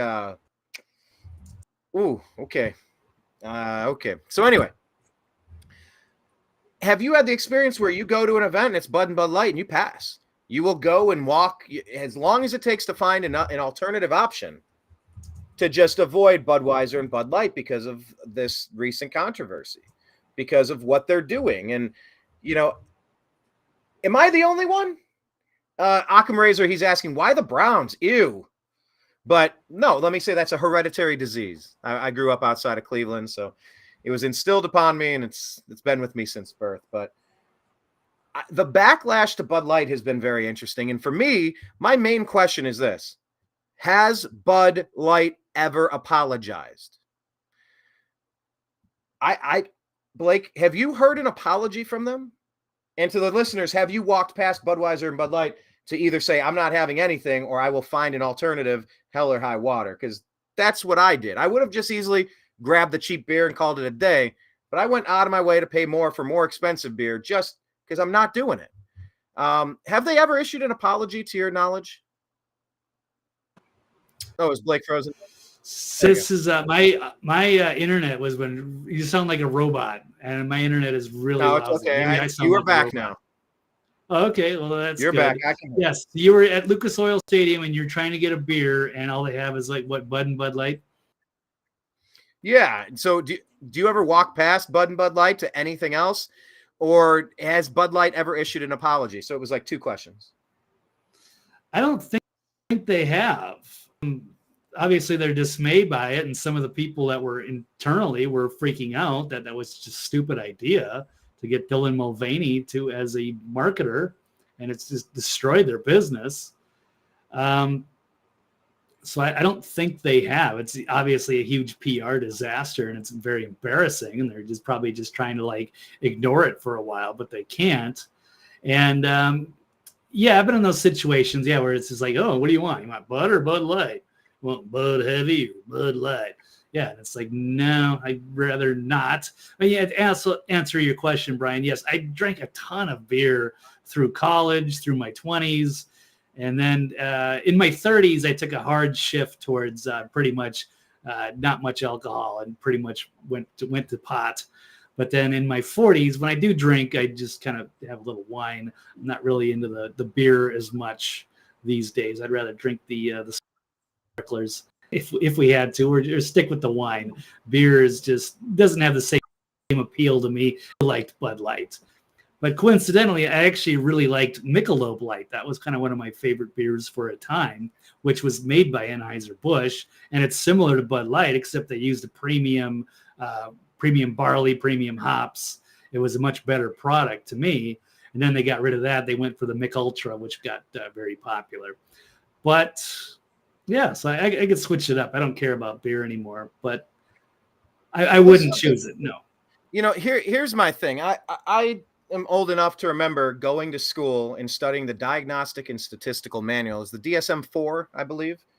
And it listed gender dysphoria. It does, because it's a mental disorder. You think you're something that you're not. And I mean, I can't think of anything more painful, hurtful than to try to tell somebody that you're not okay being you. You need to chop your parts off and just destroy your own body's plumbing.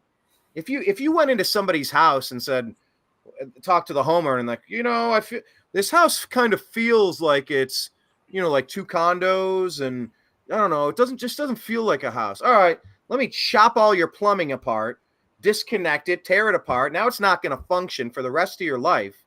You're never going to have a hot shower again. These people will never ejaculate. They will never come. These people are being destroyed. They're wrecking their bodies. They're chopping their parts off. It's not compassionate to tell someone, you know what? You're not okay as you were created. You need to go take these pills and these hormones and these medications and radical surgeries, and we need to slice your wiener like in half, invert it, dig in like some weird hole, and we're going to turn it inside out, and then you can pretend that it's a vagina, but it's not, but then you'll feel right. The people that go through this have a massively higher suicide rate, depression rate. These people need compassion. They need help. Someone needs to tell them, it's okay, buddy. Whatever you are, whoever you're attracted to, just be you. Don't do all this. If you really want to get dressed up and you really want to do your thing, but don't mangle yourself in the process. Don't destroy yourself. And now this stuff has worked its way into schools to the point where teachers' unions are not telling parents when they're identifying with different pronouns, and if they're trying to transition and they're trying to take kids away from parents that oppose this gender reassignment, mangling these what word am I trying to find besides are we mangle? Getting off topic? No, but mutilation. No, the topic is that's what Bud Light was promoting. This type of you're somebody, and now it's every day is Halloween. I know Bud Light is a 21 and over product, but it's a mind virus. They never apologized for pushing this as something that's like good, because the public clearly spoke and said, this is not, if you want to go to Rocky Horror Picture Show and dress up on Thursday nights, fine. You want to go to drag night at this bar upstairs on a Tuesday, cool. Like, do your thing. Who really cares what you do?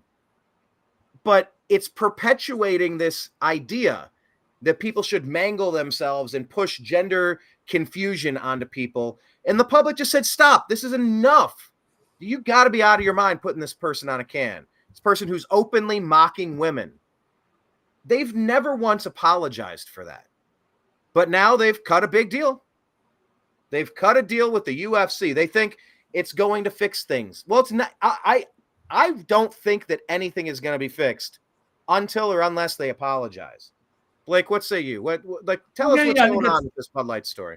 That's a great point. Yeah, they should. They should do a 180, but then they're gonna piss off the left, I guess. So I don't know. They're kind of stuck, and so I guess maybe they're just gonna try to hope that this just smooths over and goes away. But maybe they should just rebrand and just change everything, or bring Michelob Light back. Maybe that'll be a better choice. But I think they've signed some kind of deal with didn't they do something with not Harley or the Hells Angels or something for Budweiser? Maybe it was Harley for Budweiser. There was a story from, I believe it was Sturgis. Yeah. And they were out there on the main drag and they had this massive, and I think I saw this at Louder Than Life at that big music festival where Budweiser has this mega display and it's like a Bud Village. I mean, there were not a lot of people there at all. And at Sturgis, the place was empty. They had 20 or 30 workers. Empty. The guy was filming it, walking past, just kind of like laughing at him. He pans over. Everybody on the street. The place is packed. Everybody's drinking. Everybody's everywhere else. Nobody wants to be caught dead with that brand. They've become so toxic by trying to become so woke. But, Dana White says, this is good for our brand. Now, I will say, well, I saw Dana White being asked by, what's his name? Sean Hannity. There is something that can be said about this company that does use a lot of American hops and barley and American workers and American trucks and American delivery drivers and American stores. And I get that. But the company still hasn't apologized. They have not apologized and said, you know what? I think we understand that this issue is causing tremendous pain to people that are being convinced to mutilate their children and mutilate themselves. This whole gender confusion thing has gone on way too far. It's gone way past the Rubicon here. And we need to step out of this, to each their own. But we understand that the general public did not care for that. They haven't said any of that. So, I mean, will the UFC bring the brand back? I don't know. Is that the only thing that's going to be served at their fights? Goodness, I'm very interested to see it. So what do we know about this deal? All right, let's dig in here. So Anheuser-Busch just inked a massive sponsorship deal with the UFC that makes Bud Light the official beer of the fighting promotion. So I guess now it symbolizes the masculinity of gladiator cage fighters, which I historically I like the UFC. I don't watch it like I used to, but there was a time for a dozen years or so where I was really into it, and I watched all the Ultimate Fighter reality shows and everything that was on TV, and get the pay-per-view events. I still would. I wouldn't really pay much for it, but I will watch it if it's on. So I don't even know all the fighters like I used to and all that stuff, but it's still interesting to me. But it's being told it's the biggest sponsorship deal in UFC 29-year history. So Dana White said he's proud to announce we are back in business together. There are many reasons I chose to go with Anheuser-Busch and Bud Light. Most importantly, because I feel we are very aligned when it comes to our core values and what the UFC brand stands for. Oh, my goodness. I don't get that. I've always thought Dana White was a real straight shooter, and I've always appreciated that about him. But I don't know what the many reasons are. UFC is so monumentally successful now. I mean, I remember watching it back in the day when he was, it was struggling to get by. And it was kind of this kind of interesting taboo sport. But no, does he really feel like they're very aligned when it comes to core values, or was it just about taking a massive amount of money? A massive amount of money. So it's disappointing because it feels like he's selling out to some degree. Remember, he also started a slap league. Oh God, that's stupid. And those guys are just getting like massive concussions. Well, and then the week it was like launched, he slapped his wife in public.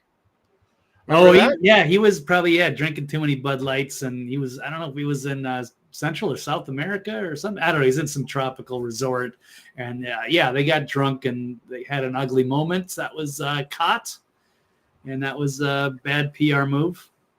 But it happens. Alcohol doesn't always bring out the best in people, and no, it's kind of one of those reasons I don't get involved with it too much. It's more trouble than it's worth usually. So fair. Occam Razor saying Dana has always been a whiner, and he's mentioning that Bruce did it a decade ago with ESPN. Yeah, ABC, ESPN, Disney. They've been pushing it. This whole fixation with gender confusion really came about when Barack Hussein Obama and his significant other came on the scene. It's very interesting. Nobody cared, live and let live, until they tried to force this into everybody's wheelhouse and try to accept this as normal. The new normal, hating who you are and pretending it's Halloween every day. Okay, is it? I mean, like Halloween's like once a year. It's fun to play dress up. I've put on guy liner before. I did. It was fun one day. Right. So I mean, to each their own, but it is a mental condition. It is a psychological disorder when you think you're something that you're not. You see those posts. It's like, the one time my kid was convinced he was a WWE champion and he was going to jump off the roof. And you know what? I told him he's not. And I brought him down from there before he hurt himself. There are people out there really hurting themselves permanently. And that's not okay. That's the repercussions of this push to normalize whatever. Well, Well, they're going to try to change the image. And Bud Light was one of the original sponsors of the UFC. And I'm sure Dana has close ties and they are bringing it back. But yes, they should acknowledge what they were involved with, even if it wasn't their fault or what have you. It was an awful PR move, and they paid dearly for it. They're still paying dearly for it, but we'll see how it shakes out. We'll see how it shakes out. All right, we got a couple stories about the Israeli war, and we will get to them now. Yeah. Here we go.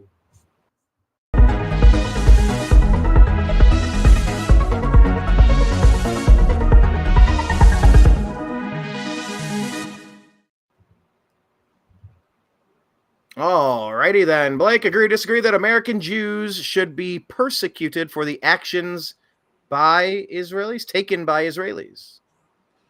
I'm going to disagree, obviously, here. This is horrible. I'm going to pull up a story from the New York Police Department. Let's see, out of the Gateway Pundit. The New York NYPD rescuing Jewish students at Cooper Union College trapped by menacing pro-Hamas mob. Now, I think it's fine for people to sympathize with the Palestinian people and to, protest for that or make their voices heard or bring, more information to that, cause, because people should know about that. But when you're resorting to violence and you're going after people that are just Jewish, then you lose your cause. Well, but let me ask for clarity's sake here. Yeah. This is a menacing pro-Hamas mob, and you said Palestinian. Like, are we talking about Hamas mob? Well, keep in mind the Gateway Pundit, right?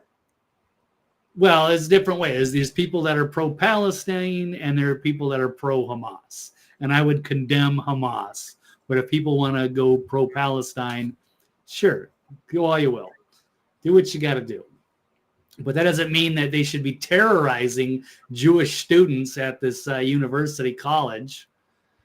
So were they pro-Hamas or pro-Palestine? Keep in mind, Gateway Pundit is very, very pro-Israel. So they do slant their words, spin it a little bit. So they trapped them in a library and a cafeteria, these Jewish students banging on doors and windows and loudly chanting. The police were called in to rescue the students. So they were threatened about in Cooper Union Hall, what have you. So it was a harrowing scene. People were trying to bang down cafeteria doors when they knew that a group of Jewish students were working.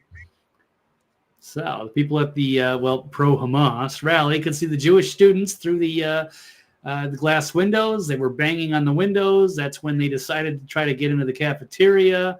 It was a pro-Hamas rally calling for an intifada revolution. The source, according to this person who brought this out, saying that they also chanted Free Palestine from the river to the sea, which means to annihilate Israel and the Jews. So, okay, you want to play that video really quick? Can you full screen it? The top one. Yeah, that one.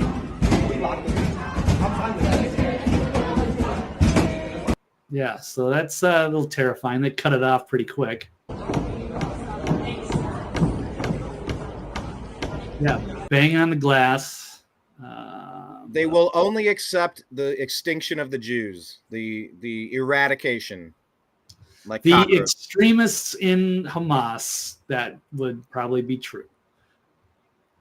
And for some of the more radical factions of Islam, that doesn't mean all of them, and it doesn't mean that just random people that are Jews should be persecuted just because they are Jewish, even if they're Zionist or whatnot. There should be civil discourse. It should be the norm. There's no being civil with these people. There is none. They're you calling can make the same argument with the Zionists. So that's no. There's no equivalent. No, that is nope. We're not doing that. We are not making an equivalency between them. We're just not. Okay. Can't do it. Well, here. Let me play this. This is something interesting I found, and I had this on while I was doing the dishes the other day, and I was like, oh, okay. I think he kind of summed it up.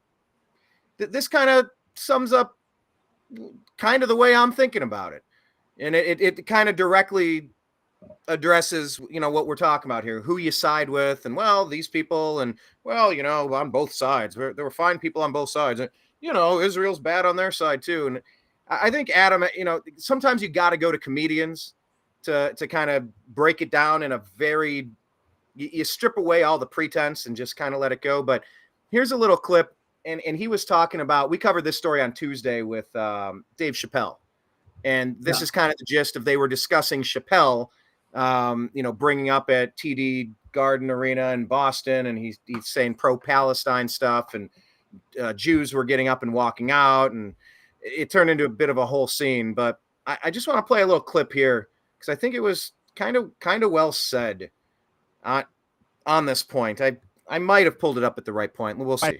Question is why?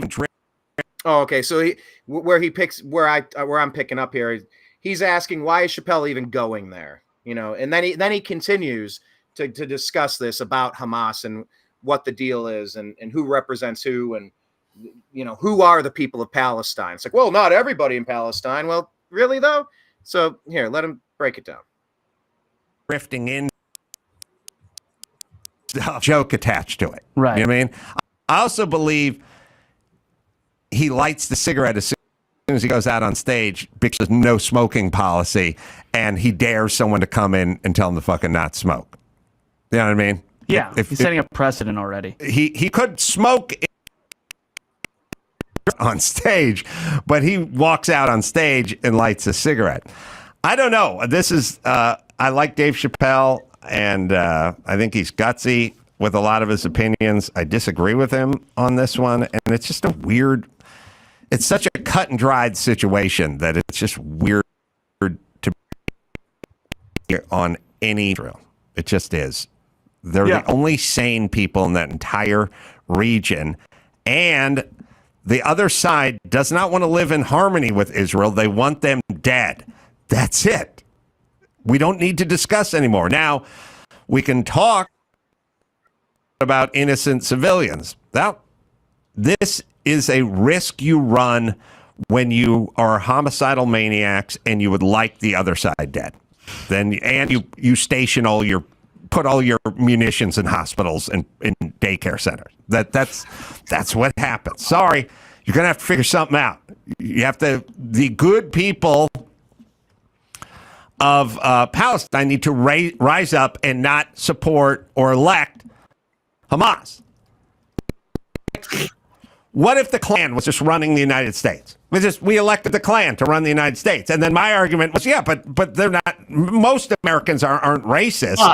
We just stand back and let the Klan run the United States, and we've elected them. But most Americans are just good, hardworking, honest people who are not racist at all. I didn't elect Joe Biden. The Klan has been running the United States for 25 years, and they elected them. Yeah, but most Americans are good, honest, hardworking, God-fearing, without a religious bone in their body. And it's like, okay, but the Klan is running the United States. I don't know what to tell you. Like, well, if that's how it was, then I would say, you know what? I think more people like the Klan in this country than I'd anticipated. That's what I would draw, and I will say the same for fucking Hamas. Okay? So now, here we are, everybody. Yeah. A friend of mine called me the other day, and he said, "Are you gonna pause this, Brian, or no?" There's one more retort from his voiceover guy here, and then the floor is yours. He trusts me, and he needed me to try to explain this thing to him as simply as possible. And I told him, comes to your house and kills your dog, and then you go find him and you beat the fucking living shit out of him, and you finally stop because they begged for mercy, and everybody around is going, let him off the hook. And then next week he comes back to your house and kills your other dog. Are you just explaining him John Wick? That's exactly correct. And then does it 18 times. Yeah. And on the 19th time, when you say, now I have to kill this guy, everyone goes, it's not two wrongs, don't make a right. It's like, what do you mean? He came into my yard and he killed my dog. Right. Now, the first 18 times, I did let him go. Yeah. Now we need to kill him. That's where we're at, everybody. It's inevitable, but it's not inevitable to be Hamas, and you're going to let them run Palestine. All right, Blake, the floor is yours, sir. But I thought Adam and his voiceover guy had a pretty nice way of explaining. You thought that was reasonable? Okay, you thought that was nice. Okay, you thought that was kind of taking a big picture, look at it, try to be objective. You didn't think that was completely one-sided? I didn't, a lot of those people didn't vote for Hamas. We actually showed the statistics that it was only 47, 50%. So about the same as what would happen here with Trump and Biden. I didn't elect Joe Biden. So do I deserve for Russia to destroy us? Iran, China, should we be destroyed? Hey, well, they voted for Joe Biden. Oh, I didn't fucking vote for Joe Biden. I condemn that. And Brian, I gave you the example last week. You lived in a bad neighborhood. Well, not bad, but there's some bad characters. They did bad things, and sometimes they pissed off the cops and they came after them. So, is it your job to go police all the other people and say, "Hey, no, don't shoot any rockets. Don't shoot at the police because they're going to come after all of us"? Are you supposed to stand up? So if they shoot a rocket off and hurt somebody, and then the police respond by just carpet bombing your neighborhood, hey, it's your fault now, Brian, because you are supposed to get the control. So there's a lot of really shitty parts of that argument that I strongly disagree with. Yes, but there's also a lot of people that pretend. There's also a lot of people that pretend to be pro-Palestine, but they're really anti-Jew. They're anti-Israel. They're pretending, no, we're just free Palestine, but they're really Hamas. A lot of them quietly cheering this on if they're not actively cheering it on, like Black Lives Matter. What was that? Chicago did Black Lives Matter, whatever city that was. They're just emotional. They react to everything with that same way, and that's got to stop. And people have to have some kind of a civil discourse. But I mean, I thought that was a bad faith argument from Adam Carolla, who I normally really like. But what part of it was bad faith? Because they have to go get Hamas. They have to get rid of them. Oh, okay. So we have to get rid of them by what? Just committing complete genocide and just wiping out the entirety of Gaza? When does it stop? When Hamas is eradicated. Oh, okay. Well, that's like eradicating all terror across the world. It doesn't happen. It's never going to happen. So that's just a green light to just do whatever you want, and then to dehumanize them and call them all animals is another way. Then it's justifiable. Oh, well, they're just like a rabid dog. Most of the people are peaceful. I don't know that most of them are peaceful. And like I said, there's a lot of them who quietly are cheering inside, but they're not letting it out. They're secretly rooting for Hamas, pretending, no, I'm just Palestinian, I'm innocent. No, I'm just a guy. And it's like, well, we didn't vote for Joe Biden. We didn't vote for Joe Biden, right? But if the goal was to remove the Democrats, please remove the Democrats. I'm actively fighting to get rid of the Democrats because they destroy everything they touch. They're warmongers who are actively trying to get us engaged all across the globe with Team America World Police. They're crashing our currency. They're leaving our borders wide open. I am in this battle with you to remove the Democrats from power. 100%. Where is the Palestinian uprising against Hamas if Hamas isn't speaking for them? Where's the opposing party? They elected peaceful. The majority of these protests are just free Palestine. They're peaceful. When there was a day of come on, Brian. When the day of rage happened, the day of jihad, how much violence was caused throughout the world? How much actual violence? Did people die? Were there terrorist bombings? People have a right to say, hey, no, free Gaza, whatever. I don't care.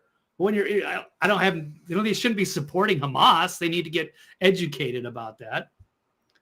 But the vast majority are just peaceful, free Palestine. That's totally fine by me, and that should be fine by everybody. And people should be concerned, for a humanitarian cause. A lot of those people are innocent, and they're getting the shit blown out of them for some Hamas terrorists. And so it's not even. It's not fair. And those people are not animals. They don't deserve to die. And also another thing that Adam said is that, he basically alluded to, like, every single hospital's got weapons. And we pulled that out. And it's also a bad faith argument, no offense from you, Brian. And I've mentioned that.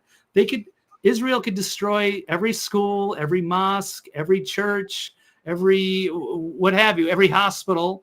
And you would continue to make excuses. Oh, they've got weapons there. Oh, it's Hamas terrorists. Oh, those people, they were just being used as human shields. Oh, Israel has a right to defend themselves. It never ends. It's always the same excuse. Like, they can never commit a war crime. You know why it's always brought up? Because they always do it. And you make excuses for them who are doing it. That's astonishing to me. No, I don't, but that's not the way to do it. Right out of their playbook. They do it time and time again. And now they've graduated to more hostages because Biden has proven how weak he is and how he'll pay up. He'll give the terrorists money so that we can get a little bit of something back. It's right out of the Obama playbook. Absolutely, Hamas does this every damn time.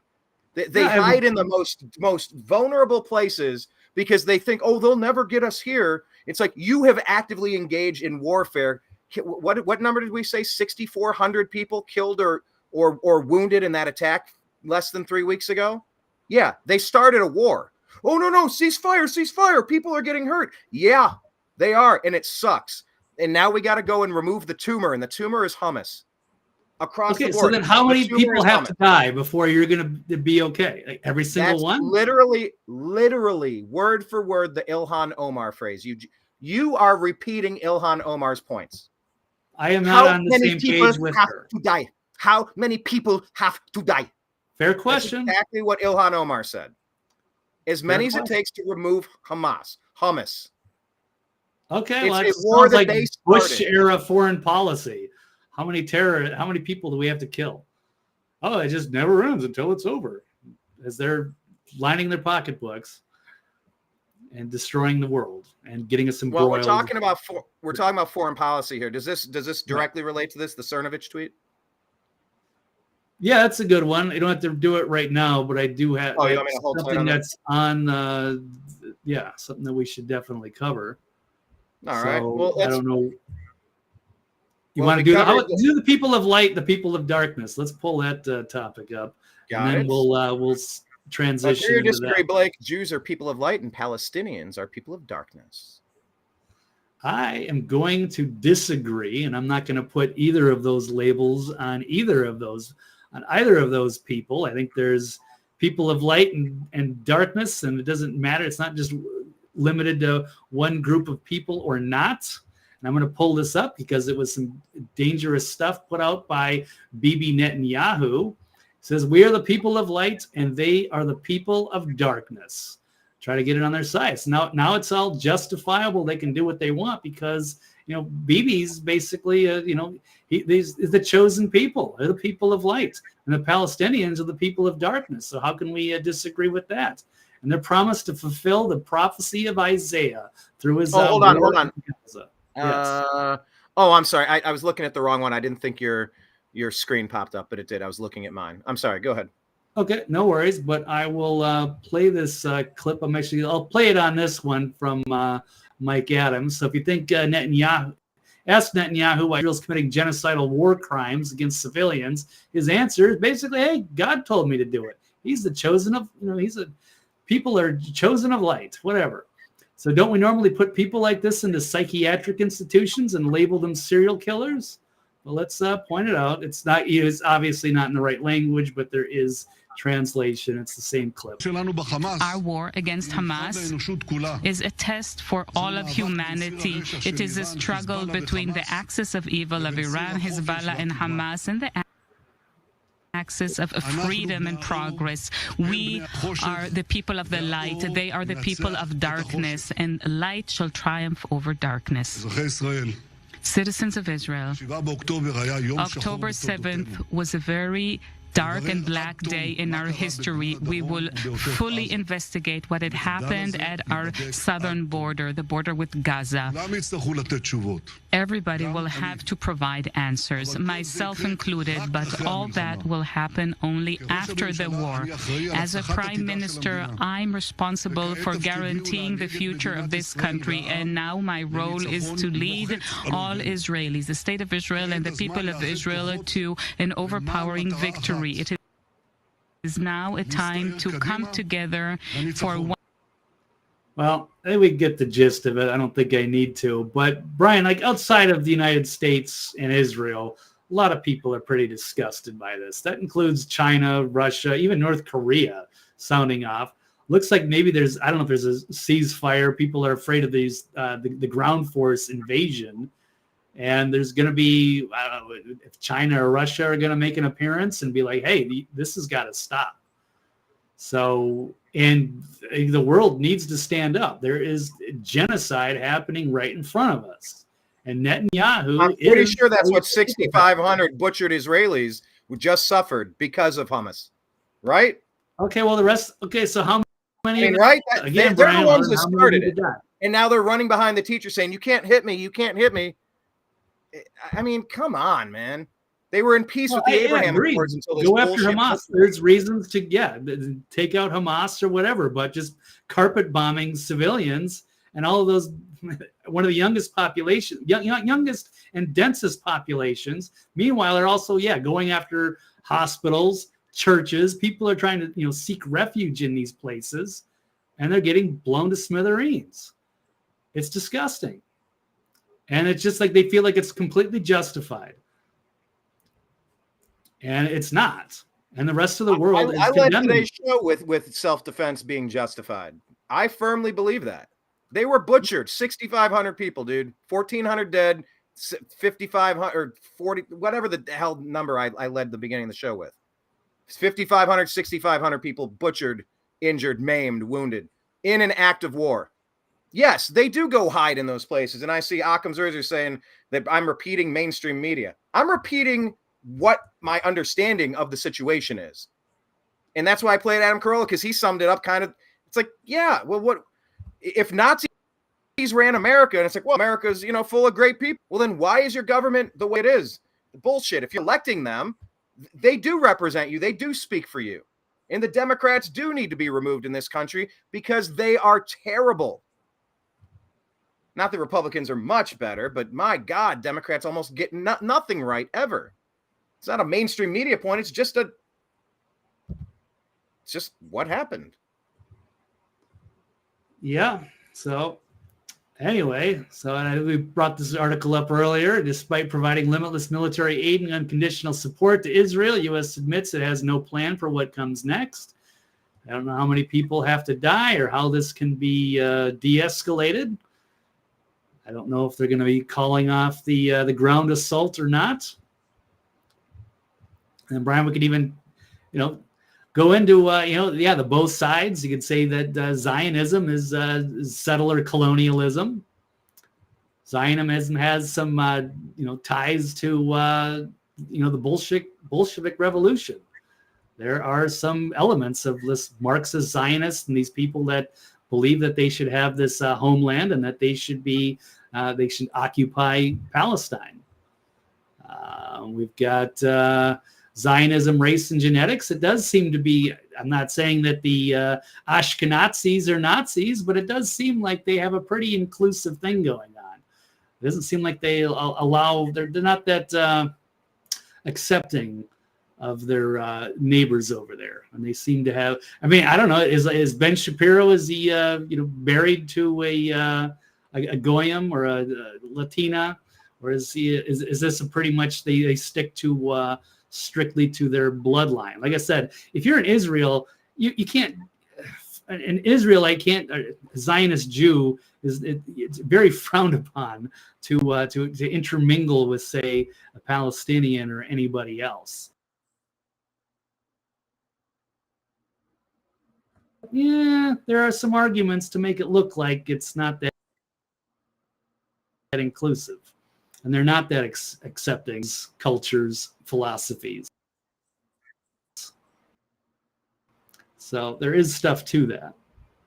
So I'm the Zionist Jews, but not to be the least bit anti-Semitic, which I am not. I just want to see peace in the Middle East, for one. It's been a failed experiment. And why has it been a failed experiment? Because they keep getting attacked by the people in Palestine. Oh, the people that are that were completely displaced. Like, oh, okay, yeah, you're going to be shoved into this little land here on Gaza.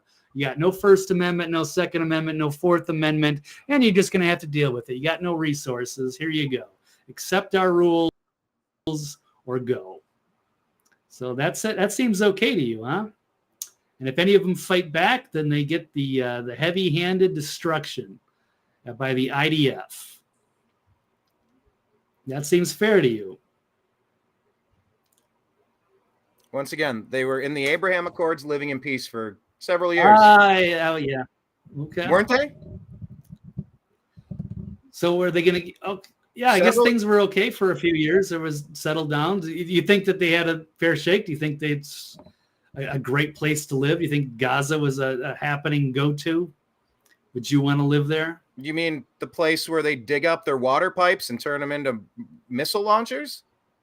I mean, what, man? Like, it's them that are doing it.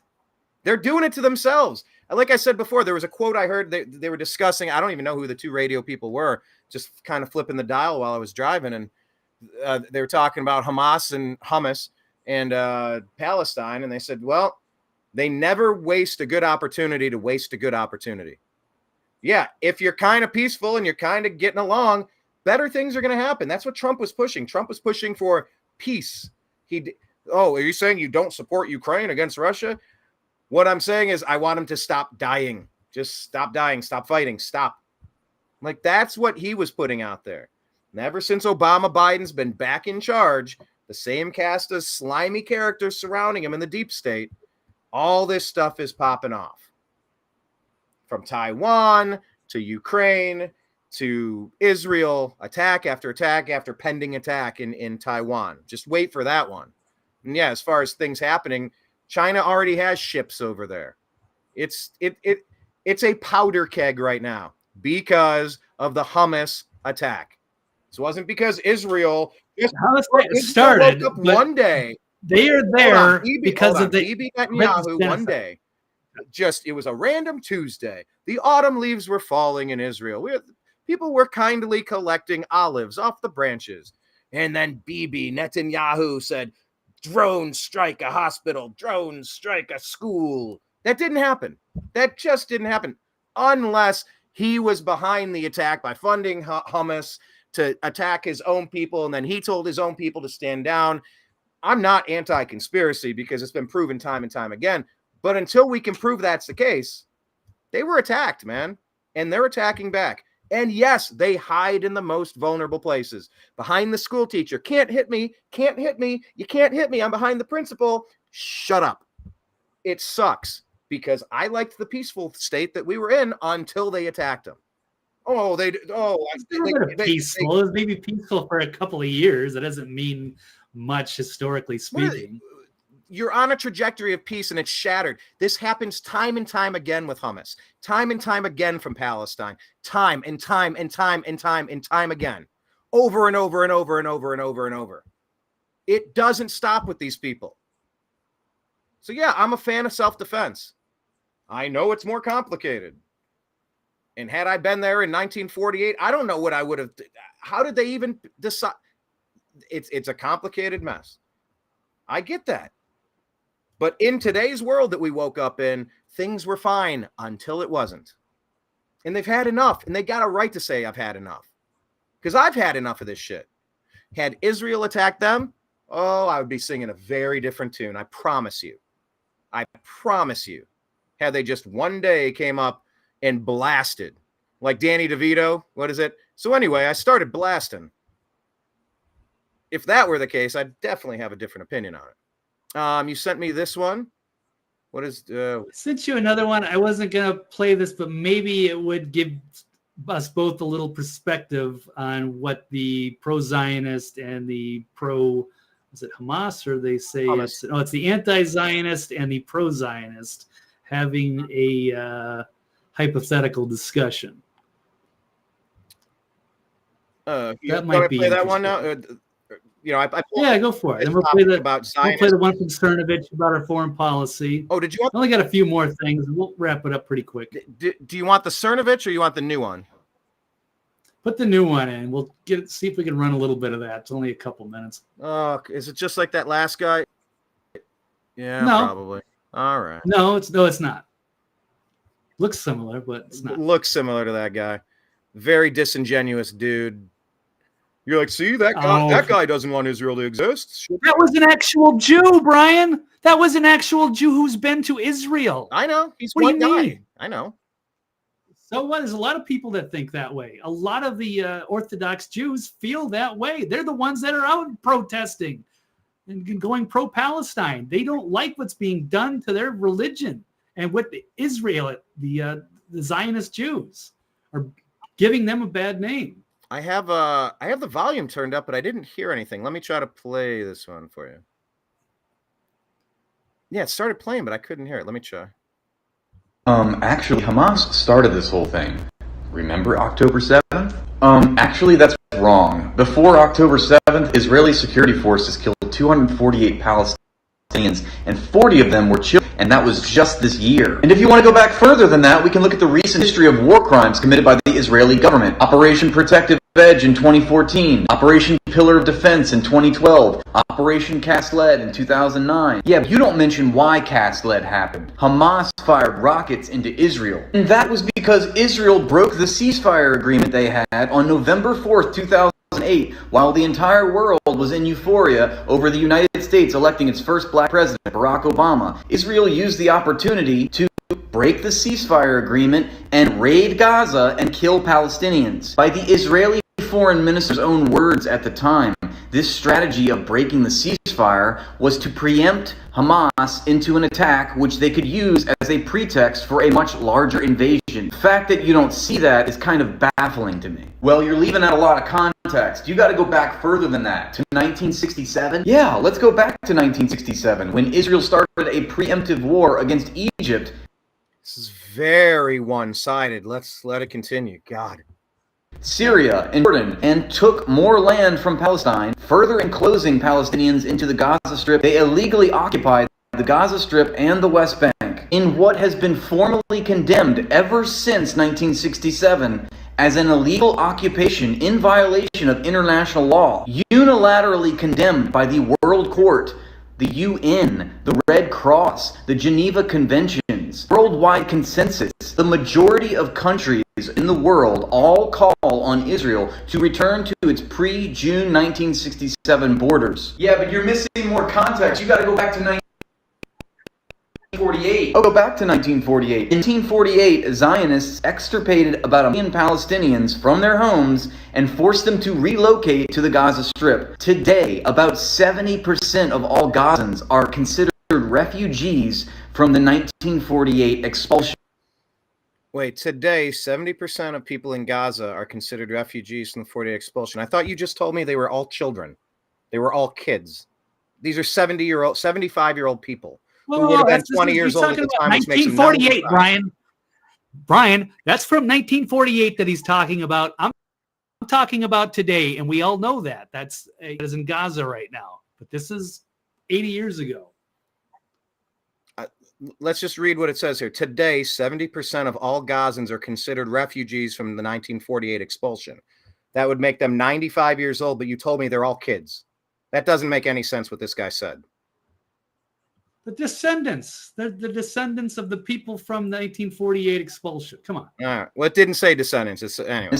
Extirpated about 1 million Palestinians from their homes and forced them to relocate to the Gaza Strip. Today, about 70% of all Gazans are considered refugees from the 1948 expulsion. This predictably sparked a war. Yes, when you have colonial powers coming into a territory that does not belong to them and forcibly removing people from their land, it tends to get violent. Yeah, but you're missing context. What about before Christ? Invoking the Bible as an excuse to ethnically cleanse a population from its territory is a baby-brained middle school argument. Biblical rights have absolutely no status in the world today. No.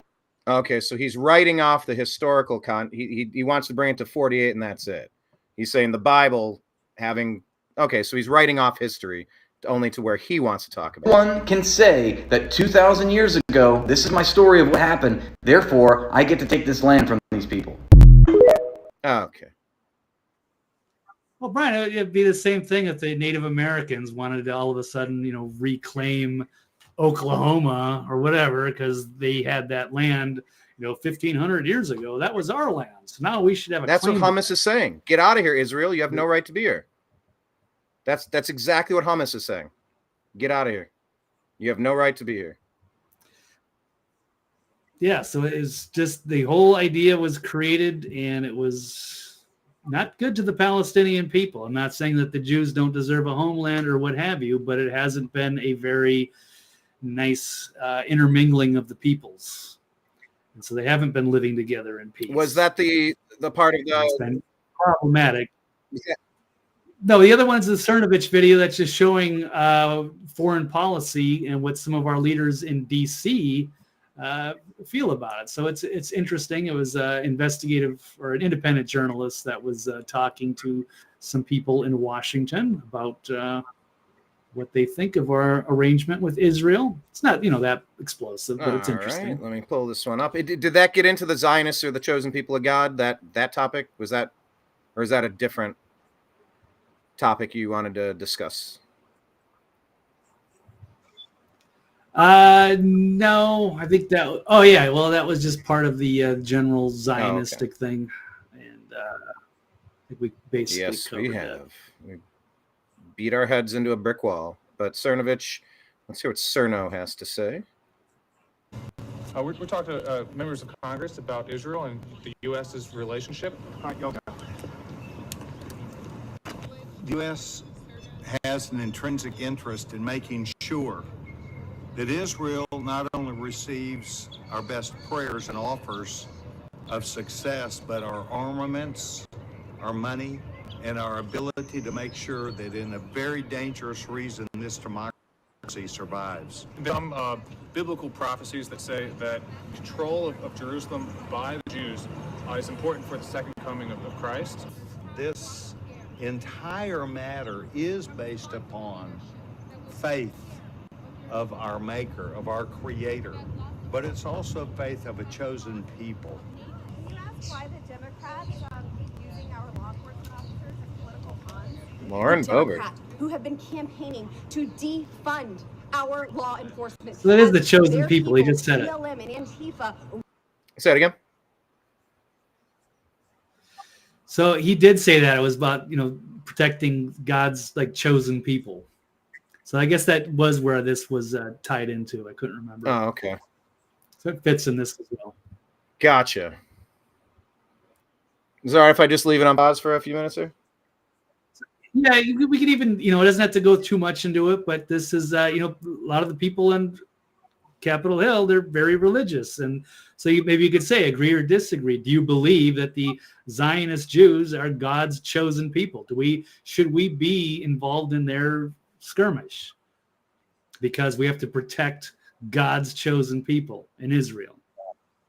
Even if they're Zionist descendants of the Bolshevik Revolution, they're Marxist-Leninists, colonialists, and have taken over, and they're supremacists.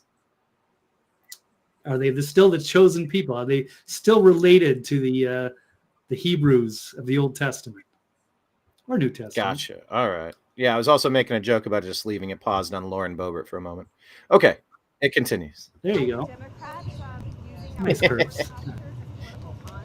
The Democrats who have been campaigning to defund our law enforcement as their people, BLM and Antifa, riot and loot in the streets. How would you like to see the Capitol Police? There's a new government in Israel. Can you talk a little bit about the importance of the U.S. relationship with Israel? There have been two nations created to glorify God, Israel and the United States of America. I will bless both. I will honor both. I will do all I can to stand and defend them. Thank you, Congressman. Take care.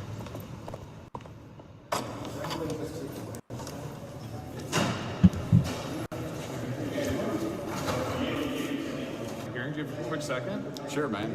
Do you think there's a role of religious extremism here in the U.S. funding and shaping the conflict? A lot of folks who are part of the evangelical movement that want support Israel. Support Israel, and we don't really kind of see that same kind of constituent group pushing the other way. Yeah, I wouldn't label the Baptist or the evangelical community as extreme because I feel like they're following the scripture and what the scripture says about Israel. Those bless Israel will be blessed. I mean, they take it literal, and I'm one of those people.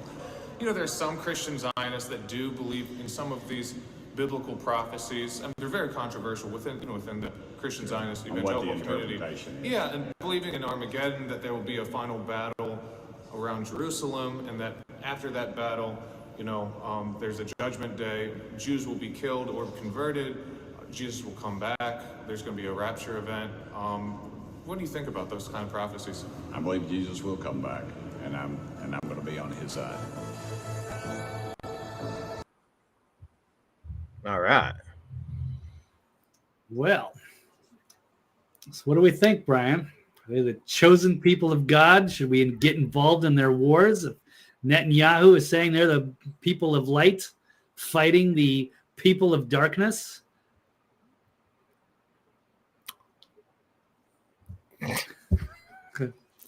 Agree or disagree? I'm gonna pull a Trump. I want people to stop dying. I woke up in this world. I didn't create it. I didn't write the books. I didn't create a nation state. I didn't do any of this. You didn't do any of this. I woke up and I looked at the news and I saw who butchered, 5,000-6,000 people the other day, and I hate it. I am a Christian, and I've gone to all sorts of churches. I don't even what denomination. I don't know. Evangelical, Baptist, Reformed, Protestant, Lutheran, Methodist. I've been to all sorts of churches. I don't know. I don't get too wrapped up in some of those particulars that person was putting out there. But all right, I guess we.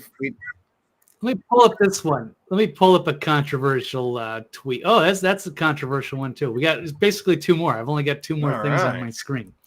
So it's a quick one, Brian. Let's lightning round. Then should we flood Hamas tunnels with nerve gas if necessary?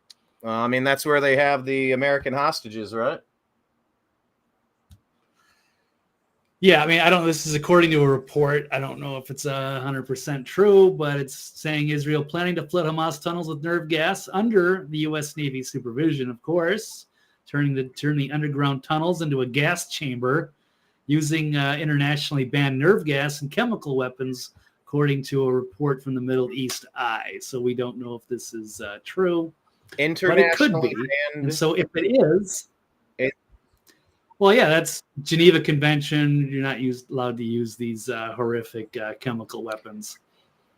But is it justifiable, Brian? Since if these are animals, if these are subhuman people who attacked God's chosen people, then is it okay if they nerve gas the whole lot of them? I mean, they literally went in and got women and children and civilians. This wasn't a military campaign.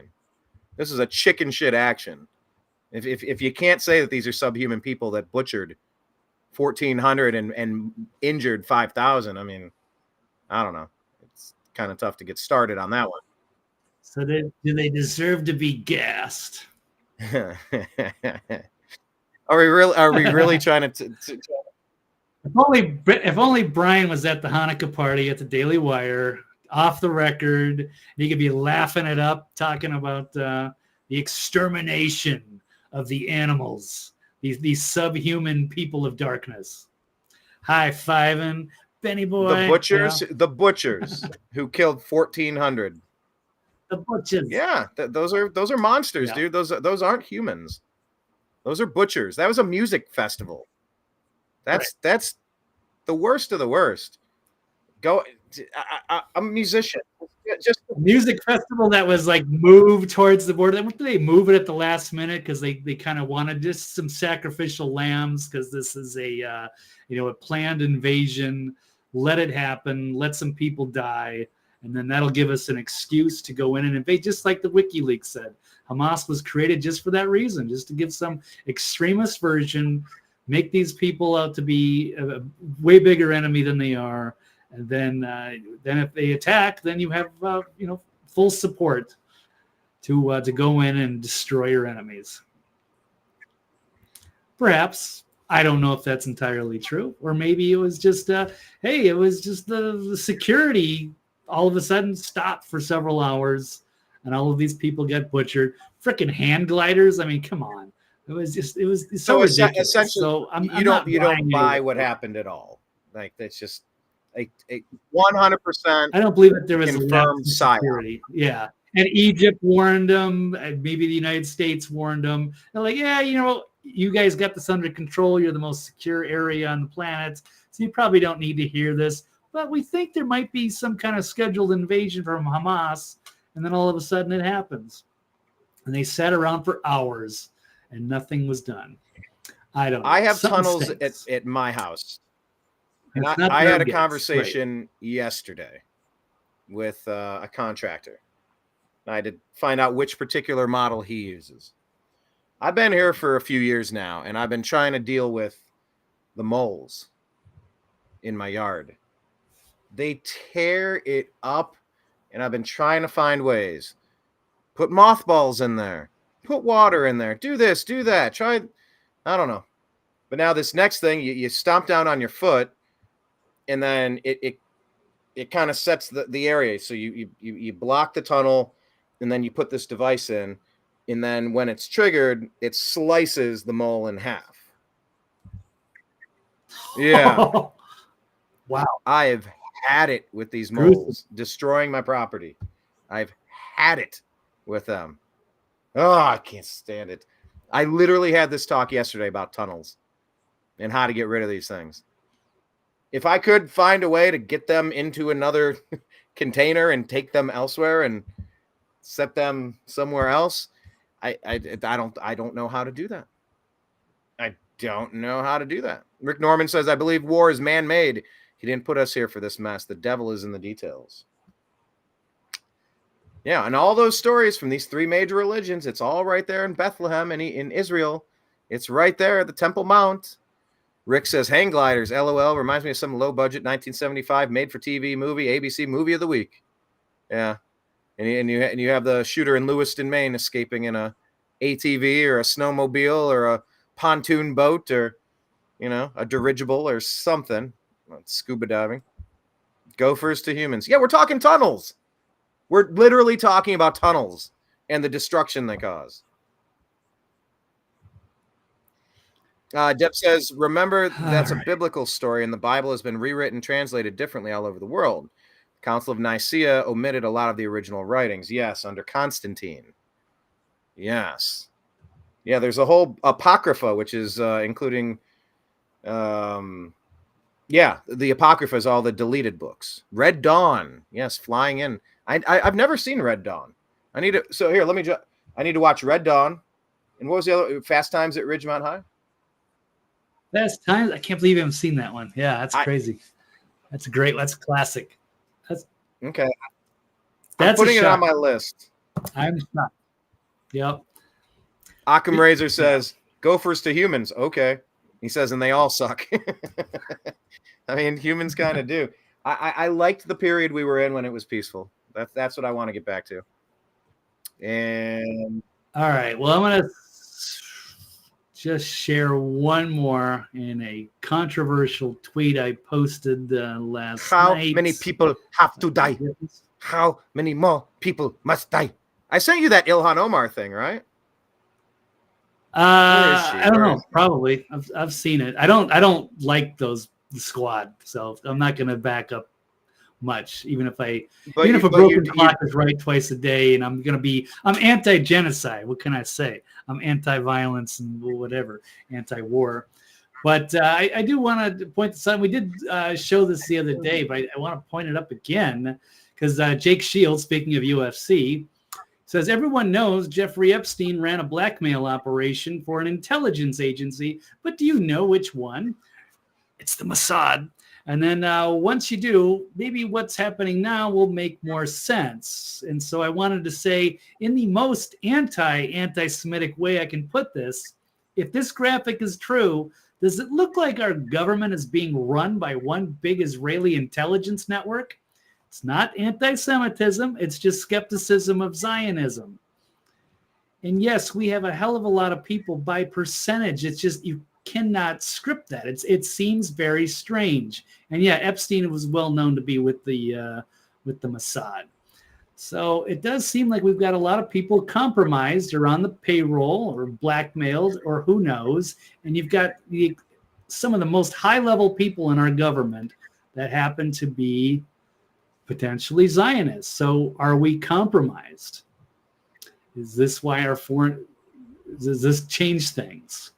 Are we being run by Americans that love America, or are we a puppet state of Israel?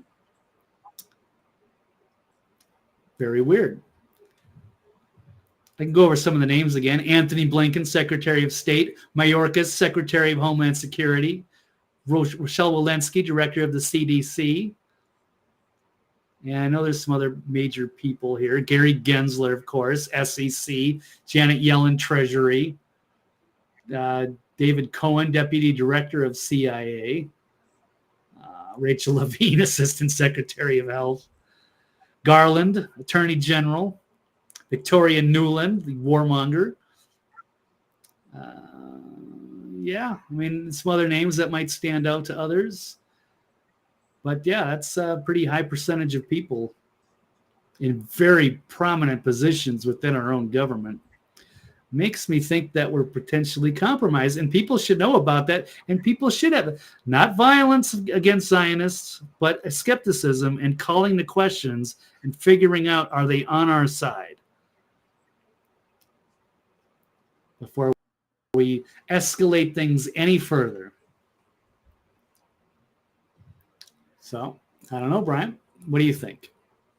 Not in favor of escalation. Do you think our government is being run by a big Israeli intelligence network? Didn't they cancel? Do you think we have way too many? Huh? Didn't they cancel Kanye for talking about that? No, he was with Nick Fuentes and saying some really awful stuff. I won't even get into that. And we can't mention that awful person's name either. A dictator from back in the day who is no longer around. Oh, it's yeah, Voldemort. Yeah, we got banned off Facebook for talking about certain people, even though it was not in any good context. But it's pretty heavy-handed censorship. Brian, I'm going to help you out and post this thing that you have, and then we got to go. It's already 3 hours. I'm going to be. I think this is long enough for a show. That's 3 hours without any commercial breaks. I know that's pretty impressive. I get sore. I don't know the dedication that we give to bring you the important news of the day. Well, this is from Paul Sperry, and I could have also, shown you this. Tucker Carlson. You'd be shocked to learn. And let me make sure I tweet this. Make sure you're following us on Twitter. Blake's at TV's Blake Walley, and the New American Media is at American_media_. Tucker says, you'll be shocked to learn this, but it turns out the whole George Floyd story was a lie. Yeah, I mean, I reported it at the time.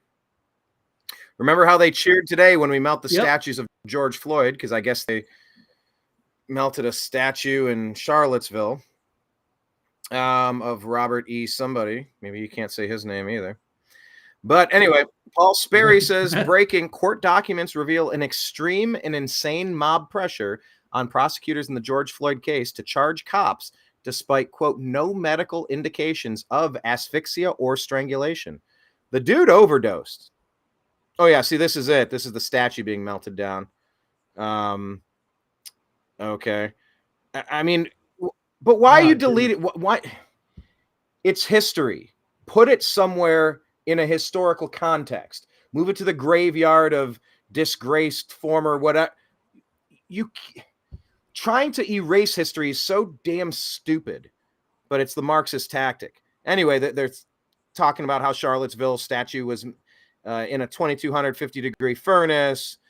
And then Sean says they're going to turn it into a statue of King Nebuchadnezzar, George Floyd, and throw us into the furnace when we refuse to bow down and worship it. That was actually kind of clever, but that does bring in two news stories at the same time. So I love when memes collide, and I love when news stories collide, and you can kind of talk about both at the same time. But yeah, the forensic reports said this was an overdose of fentanyl. There were no life-threatening injuries that were identified. And they threw this guy to the wolves because it looked bad. He had fentanyl, enough to kill you, non-fentanyl, norfentanyl, another. I don't know what this 4 He had meth in his system. He had hydroxy delta 9 THC, cotinine, caffeine. But yeah, meth and norfentanyl and fentanyl.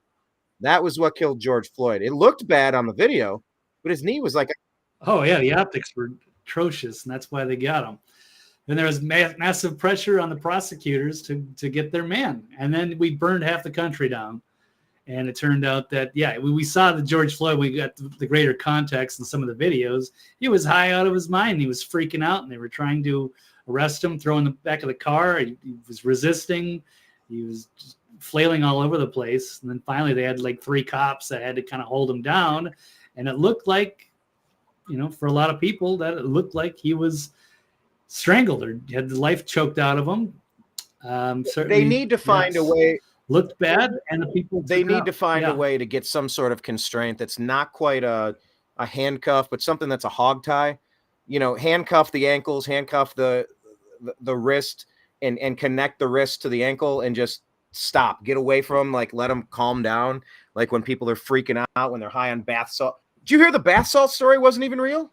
That was another story that came out. That guy was not high on bath salts. He was like, there was nothing in his system to suggest bath salts. But then immediately they came up and said, oh, we have to ban bath salts. And it was like, God, I heard that story yesterday. The guy had his eye taken out and had 70% of his face chewed off by this guy. Guy went nuts. Anyway, but here I just shared this on our X feed as well. Occam Razor, do we still converse about extraterrestrials? Yeah, man. Absolutely. We don't. Yeah, we will. We'll cover anything. All right, here, I'm going to say it right now. Get ready for what's about to happen in Israel. Here's my instinct. Hold me to this. Are we going to see Project Bluebeam? Are we going to see a return of the Mahdi? Are we going to see Jesus Christ? Are we going to see, I don't know, whatever the Jews are into? Are you going to see a return of a second coming? Are they going to do a Project Bluebeam with like a Tupac on stage at Coachella performing over Israel? It's the return, like to trick people. Oh, I assure you it's in the works. So keep your eyes peeled on that. But I just shared this from Matt Walsh. This is a full clip of the new GOP speaker saying that George Floyd was murdered and we need systemic changes to fix the racism in our country. That's who our speaker is, the guy that bought into this this narrative, Mike Johnson, chairman of the fake news report, I guess. So that's disappointing. You know, well, we'll see if he changes his tune. So before it was like, okay, well, maybe he did do it, and it was an awful tragedy, but we don't need to burn the country down because of it.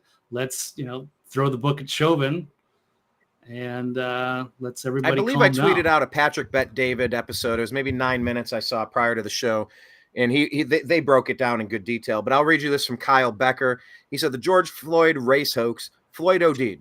New testimony indicates he did not die from strangulation or asphyxiation. There is no evidence that the incident was racially motivated. The media's narrative caused riots for months. Yes, the lying legacy media's narrative caused riots for months. Over $1 billion in damage. They said about $1 to $2 billion was paid out in damages, and about 20 people were killed domestically because of this. All in it. Well, I'll continue here. The Russia collusion hoax. Presidential candidate Donald Trump was Presidential candidate Donald Trump was baselessly accused of being a traitor. Illegal campaign spying because of it. The J20 riots. Oh, yeah. Undermined a duly elected president in Trump. The news media awarded themselves a Pulitzer for the hoax. The Michael Brown hoax. Remember, hands up, don't shoot? That was a lie. Brown assaulted Darren Wilson, and that fueled race riots. The COVID pandemic hoax. Oh, yeah, by the way, visit cdc.gov/rumor control, or was it cisa.gov/rumor control, and cdc.gov and cdc.gov/vaccine for countervailing views. Talking about masks, they don't stop anything. Vaccines, they changed the definition of the word because it didn't stop anything anymore. Serious side effects, lockdowns that didn't save anything measurable, businesses destroyed, childhoods ruined. God, I talked to somebody in Bowling Green who had like their whole, I was up in my old college town and talking to somebody, and they said their whole college experience was ruined from COVID. Like, it was so depressing. I couldn't even imagine trying to go through that. Like, if you didn't have that interaction, there was no point to be in college, honestly. Businesses destroyed, childhoods ruined, college experiences ruined, even though children were not significantly at risk. Most people exposed to it, most people got it anyway. It was an excuse to pass unconstitutional election measures in 2020, which undermined democracy. Visit cisa.gov/rumor control because they don't think that unconstitutional election measures were taken in 2020. I disagree. The Hunter Biden laptop, that was a fake hoax. The New York Post story was censored. 51 former Intelligence Committee official, members deliberately lied about it and said it was likely Russian disinformation to boost Biden at the presidential debate. Yeah, and Intelligence Committee. Yeah, including a lot of former FBI leaders or CIA, operative CIA leaders of the CIA. And don't forget Chris Wallace repeated the fine people hoax and ran cover saying that the everybody drink. Brian said the fine people hoax again. Everybody. Right. Oh, I do say the fine people hoax. What? Do I say that a lot? Well, the fine people hoax was a hoax. I watched it. They cut up. Okay, I know. I hear you. All right. Anyway, many Americans surveyed up to 30% said the authentication of the report, which was authenticated, would have changed their votes. Remember the J6 hoax? Donald Trump did not incite unarmed rioters to overthrow the government. His speech was common political fare. His election objections were entirely legal. There was no insurrection. All this has done massive damage to the country. But these same people who perpetrated these destructive hoaxes want the power to regulate what is news and what is not news. They want to deplatform, demonetize, censor, suppress, and silence independent journalism. If there is no free press, there is no free country. Your children will grow up to live in an authoritarian state. All right. So, yeah, that was a huge story that this George Floyd thing was all a lie. It looked terrible on the video. I think we all agree with that. But we saw him overdosing. We heard him overdosing. We saw him squirm out of the back of the cop car. He was saying, nobody was touching this guy. I can't breathe. I can't breathe. I can't breathe. Yeah, because you ate all your fentanyl because he was worried about going to jail. So he overdosed himself. Chauvin didn't do that. He put his knee on the top of his shoulder over by his neck, kept it there, didn't move, didn't press down, didn't do like elbow drops like a WWE, didn't go down off the top rope, didn't wrap a belt and start pulling. It was just, all right, you're going to stay here. Just, you've wiggled out of a cop car. You're just stay here. Okay, you stayed there. And the whole country burned because of it. I don't think Biden ends up president without that. But that's a huge story, Blake. This could have easily been our number one story today. Oh, absolutely. Yeah, definitely. Because it kind of leaked out. It was over the weekend, but it was last week. But yeah, it's interesting that Tucker Carlson brought that up, and it's official. And yeah, we destroyed half the country, divided us all, and we didn't get the facts in. Yeah. So Patrick Bet-David, he put out there let's start a new movement, a new party, the anti-rush to judgment party. Yeah. So, we led the show off with give it a 72-hour rule. None of the information is going to be accurate. In any war scenario, you can't believe Ukraine. You can't believe Russia. You can't believe Hamas. You can't believe Israel. You can't believe – you just can't. There's no way to differentiate and distinguish what is fact and what is fiction, what is propaganda and what is factual. We just don't know how to do that. We do the best we can, and we'll report – but rushing to judgment and pouring a concrete slab based on what we just heard, please don't do that to yourselves. Be conscientious consumers of the information out there. And that's why we hope you're following the New American Media, even if you may disagree with some of the topics and some of the stances we take. But, Blake and I provide a good counterbalance sometimes, and we're yapping it up just like you may hear in a robust debate elsewhere. But, few of these debates happen. If you turn on Fox, it's all pro one side. If you turn on the other MSNBC, it's all going to be one the other side. Rarely do you sit down and play tennis with each other with ideas. What was that one? Dreamer says we're the best. Thanks, Dreamer. What was the last one from Deb? She said something about the mules. We love you too, Occam Razor. I thought it was Occam's Razor. The most likely solution is probably the answer. If you guys ever watch 2,000 Mules, you can see evidence of it, and that's just a small piece of it. Yeah, well, we're 3 years in. Have we fixed anything? So here we go. What happens next? No, why would they fix it if it's working in their favor? Good Lord. Heaven help us, Blake. All right. So speaking of Blake, make sure you're following him. He's at TV's Blake Walley on X, and he is at thenextlevelnews.com on his website. Blake and Brian are the tip of the sword. Thank you. Make sure you mean that in a totally non-homoerotic way. Appreciate that. Also, make sure you're following the Agree to Disagree show and the New American Media in all the platforms. Please, if you're watching us on YouTube today, this could be our last show on YouTube. If you're watching us on X, this could be our last episode on X. If you're watching us on Facebook, it could be our last episode on Facebook. You got to find us on Rumble, on Spotify, on Telegram, on Signal. What other places, Blake? You started a few new ones that you're Kick.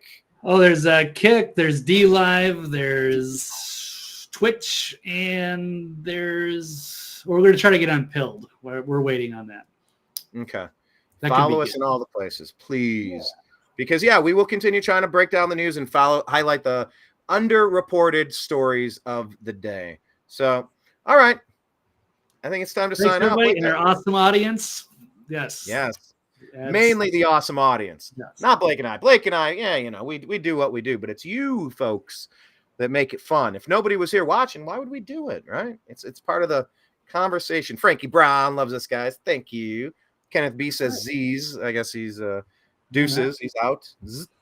Thanks, everyone. Yeah, it was a long show. This might have been our longest show ever, Brian. It might have been. There's a lot to cover. Seriously, take all that Israel shit aside and just set it there. There were probably 4 or 5 stories that could have easily been the number one story.